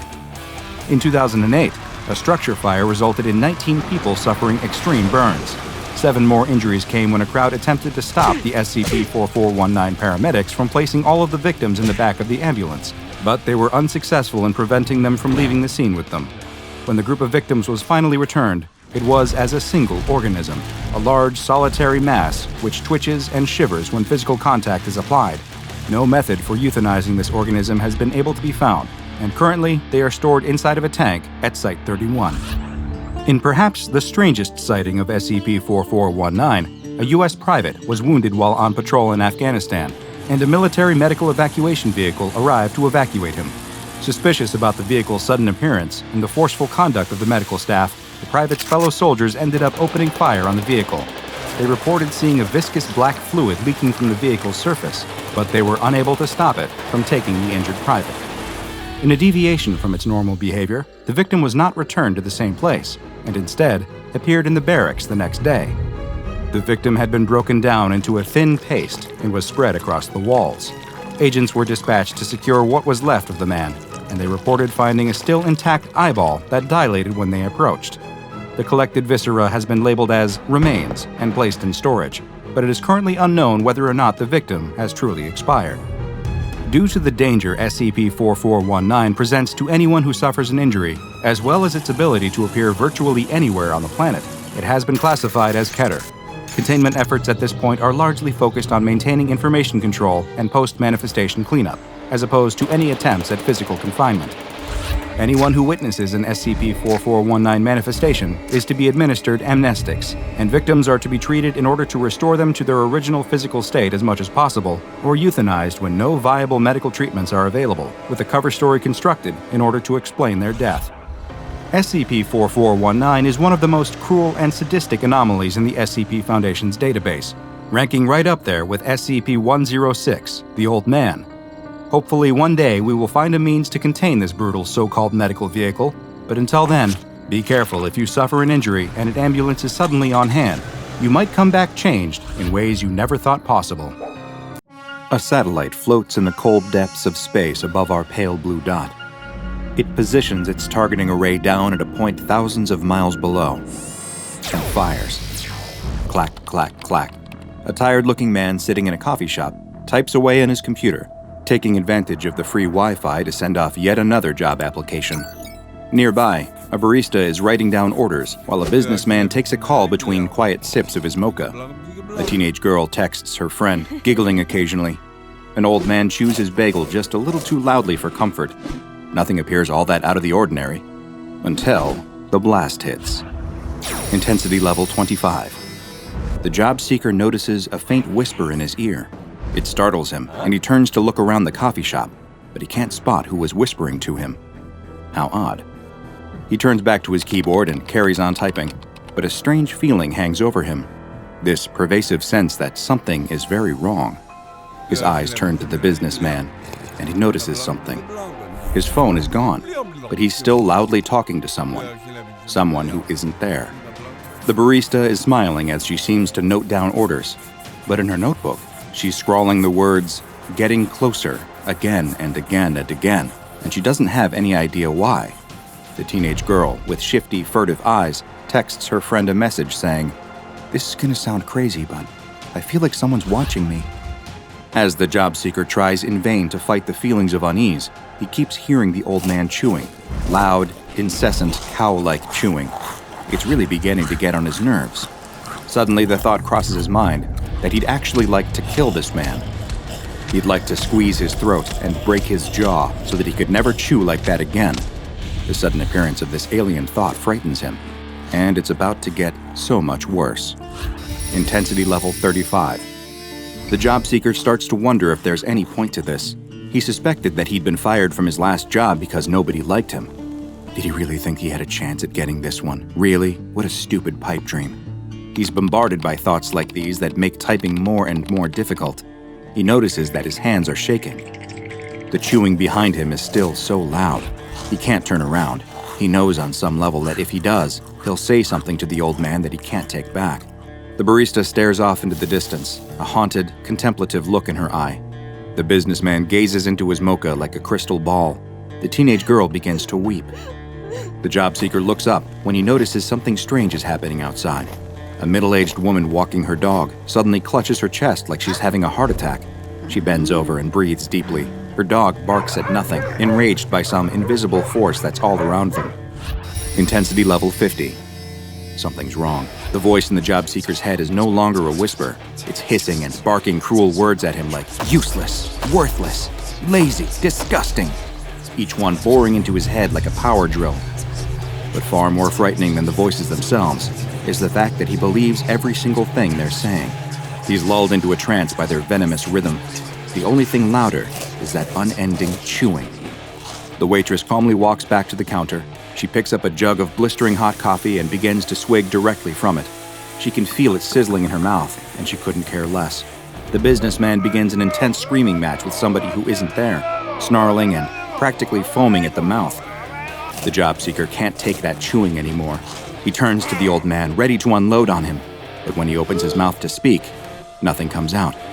He sees that the bagel is gone, but the old man is still chewing. He smiles at him, red liquid streaking his lips and teeth. The job seeker looks down at the table and sees the outline of a fingerless hand under the old man's blood-soaked napkin. Intensity level 75. Inside the coffee shop, pandemonium breaks loose. The old man lies catatonic in his booth. The businessman fights a nearby wall, knuckles and toe bones cracking against the bricks. The waitress has the teenage girl in a headlock as the girl shrieks in agony and stabs at her assailant's leg with a table fork. The job seeker looks out the window at the violence suddenly unfolding on the street. Complete strangers are attacking each other with murderous intent, biting, gouging, punching, clawing, tearing, strangling. It all looks like fun. He picks up his laptop and tosses it through the coffee shop window, shattering the glass, as if he was ever going to get that stupid job anyway. He steps through the broken window, a new man, and picks up a large, jagged shard of broken glass, ready to join in on the festivities. Intensity level Keter. Thousands of people are changed. They do unimaginable things to each other and themselves. There is chaos in homes and out on the streets, as everything collapses in a wave of terrible, unspeakable violence. Nothing will ever be the same. Thankfully, the horrors that you just observed were only part of a simulation, one created by the SCP Foundation, and intended to demonstrate the worst-case scenarios of various anomalies on their roster. These events have not yet come to pass, but they very easily could if there was even a minor accident with the rogue anomalous satellite known as SCP-923. The SCP-923 satellite consists of a large parabolic dish made from unknown alloys, as well as a powerful internal reactor that produces massive quantities of energy and radiation, all to power the satellite's mysterious anomalous firing mechanism. 923 appears to select specific targets that it then fires a blast of energy at. Those in the proximity of the target when the beam hits are also affected, with the severity of the damage contingent on the intensity of the blast. Like many anomalies, its origins are shrouded in mystery. SCP-923 displays a degree of artificial intelligence and posts reports on its own condition and operations to the O5 Council Secured Information Relay Network, a classified communication network reserved for Foundation employees with Level 5 clearance. According to 923's own data, it was constructed in a Foundation research and development site. This is congruent with blueprints for a planned offensive satellite which was to be constructed at that very site, but the project had actually been cancelled due to logistical concerns. The O5 Council deems it extremely important that SCP-923 never be made aware of this fact. Currently, since two-way lines of communication have been established, 923 obeys the orders of the O5 Council, not firing on a target unless given authorization by them. If it ever discovers that it technically isn't a Foundation construction, it runs the risk of going rogue and triggering some extremely dangerous outcomes, to say the least. SCP-923 was first discovered after it started a correspondence with the O5 Relay Network, posting a message that it had completed another successful termination, despite no such termination actually being ordered. Over the next several hours, this process continued as the 923 satellite sent in termination report after termination report, totaling 57 by the time it stopped, 55 of which were later confirmed to be actual deaths, with the other two being deemed inconclusive. Adjustments have since been made to ensure that SCP-923 can't access any information on the network that hasn't been directly intended for it. SCP-923 is an extremely effective weapon. Depending on its operator's level of tolerance for collateral damage, it can completely reverse its orbit to detect and fire upon a target anywhere on Earth in a very short period of time. All it needs are the target's GPS coordinates, their altitude, the intended time of firing, and a selected level of intensity. This, incidentally, is where things get interesting with the tests the Foundation conducted. Naturally, they wanted to see the kind of firepower that each level of intensity was capable of, so D-classes were requested for live tests. The first test performed was at intensity level 10. However, this resulted in an error message, claiming that the 923 satellite isn't capable of firing at an intensity lower than level 23. In accordance with this new information, the Foundation planned the next test at intensity level 25. This time, the effects immediately took hold. The target and those nearby began to experience a degree of paranoid delusion. They would report hearing voices and be seen interacting with people who weren't there. They would experience a sense of crushing terror, impending doom, and also report the growing desire to cause harm to others. Most of all, in debriefing interviews, they would claim that they felt like they were being watched, though they refused to elaborate on what exactly they meant by that. Recovery time from this condition was measured at being between 15 and 19 days. Next came the test at intensity level 35. Everyone affected experienced symptoms similar to intensity level 25, except with powerful new self-destructive compulsions. The area of effect also grew with the increased power. Researchers who thought they were safe over 10 meters away collapsed to the ground in intense panic attacks. The effects were much longer on this setting too, and recovery from this intensity took 6 to 8 months. Interestingly, during the test, there was a severe disruption to the audio-visual equipment. Some devices had been displaced, others were fused to the ground. The video footage was corrupted beyond use, but the audio retrieved displayed nothing out of the ordinary. However, when survivors of the test were asked to listen to the recorded audio, they claimed to once again hear the voices that were in their head that day and experience the terrible feelings and compulsions start up again. One of the researchers appended a note to the file which read, "It looks like this thing actually has a blast effect to it and is not just a laser of madness." The audio and video feed disruptions are particularly interesting. From now on, researchers are to observe remotely, and D-class personnel are to be secured so they can't harm themselves. We need them alive for study. Next, the intensity was brought up to level 50, and the test was conducted once again. The results were once again similar to the previous one, but with far greater intensity and more pronounced physical effects on its victims. D-classes who were completely restrained still exhibited cuts and tears in their skin, and audio-visual recording equipment was displaced to an even greater degree than before. Victims of this intensity have not yet recovered, and Foundation researchers are not confident that they ever will. But the effects went further than just the people present. It appears that the area itself was subject to long-lasting effects. Staff who recovered the D-classes from the testing area reported an extreme sense of unease, claiming that the testing area simply felt wrong, but were unable to elaborate further.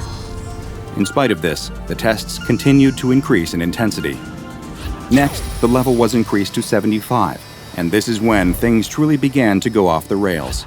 The satellite's target was rendered completely comatose, and the D-classes within 16 meters of him broke free from their restraints and began slaughtering each other with their bare hands. Disturbingly, many of the subjects, both living and dead, who were tested after the fact, seemed to bear wounds consistent with attacks by bladed weapons. None of the D-classes were armed, and the wounds seemed impossible to have been caused by mere fingers and teeth. There was an even greater displacement of recording devices, and some were missing after the test. The retrieved recordings caused even worse states of distress for those affected by the blast who were lucky enough to actually survive and could listen to them again. But it didn't end there. Anyone within 50 meters experienced intense panic attacks that often lasted longer than an hour. Observing researchers experienced what could best be described as a slightly more mild version of intensity level 25 symptoms. They reported hallucinations, things moving in the corners of their eyes, hearing voices, experiencing heightened paranoia and feelings of dread. There was even some poltergeist activity recorded, with objects seeming to move of their own accord. The lasting effects on the physical area are even more pronounced, with laser rangefinders indicating a level of permanent spatial distortion at the epicenter of the blast site. A researcher appended a note to this section of the file, reading, "This is crossing the line from scientific to just barbaric. SCP-923 has said that its maximum output is 238, which it promptly converts to Keter intensity. Let's just see what this does and report our findings." However, the Keter level intensity proved to be too much to handle. So much so that the entry on its test log begins with the sentence, "It is strongly advised that this intensity never be used again." The blast induced psychosis permanently in every subject within a truly insane 2-kilometer radius, including a number of unfortunate researchers who severely underestimated the Keter-level blast range. The site is now under permanent Foundation protection as SCP-923-02, due to the permanent effects the blast had on the landscape. A sense of panic is still felt from hundreds of meters away, and anyone who gets close enough to the center will experience full-blown psychosis just as much as those directly affected by the beam. Spatial and temporal anomalies abound in the area, and the O5 Council has deemed SCP-923 a risk in causing an XK-class end-of-the-world scenario. But the most frightening part of all is yet to come. Every time the SCP-923 weapon is used, it causes a degree of internal damage to the satellite itself, raising the threshold of intensity that the weapon needs to even activate. It used to be that the satellite would fire at intensity level 23, but after extensive testing, its minimum intensity level is now 66. If the weapon is ever used again, it's only going to get worse. Despite this danger, SCP-923 has been classified as safe. But how is an object that is both out of Foundation control and able to operate with a dangerous degree of autonomy classified the same as harmless anomalies that require little to no containment procedures? The answer is buried in the question. The SCP Foundation cannot contain SCP-923, but seeing as there are currently over 7,500 active satellites orbiting planet Earth, 923 doesn't arouse much suspicion, especially with the Foundation cover story that it's merely a non-anomalous military satellite. The only continued containment effort required is making sure that other satellites do not enter its path of orbit to ensure that 923's advanced defense systems don't activate and destroy the interfering satellite, revealing its anomalous nature. Now go and watch another entry from the classified files of DrBob, such as SCP-056, a beautiful person, or another SCP that'll drive you to do terrible things. And make sure you subscribe and turn on notifications so you don't miss a single anomaly as we delve further and further into the SCP Foundation's classified archives.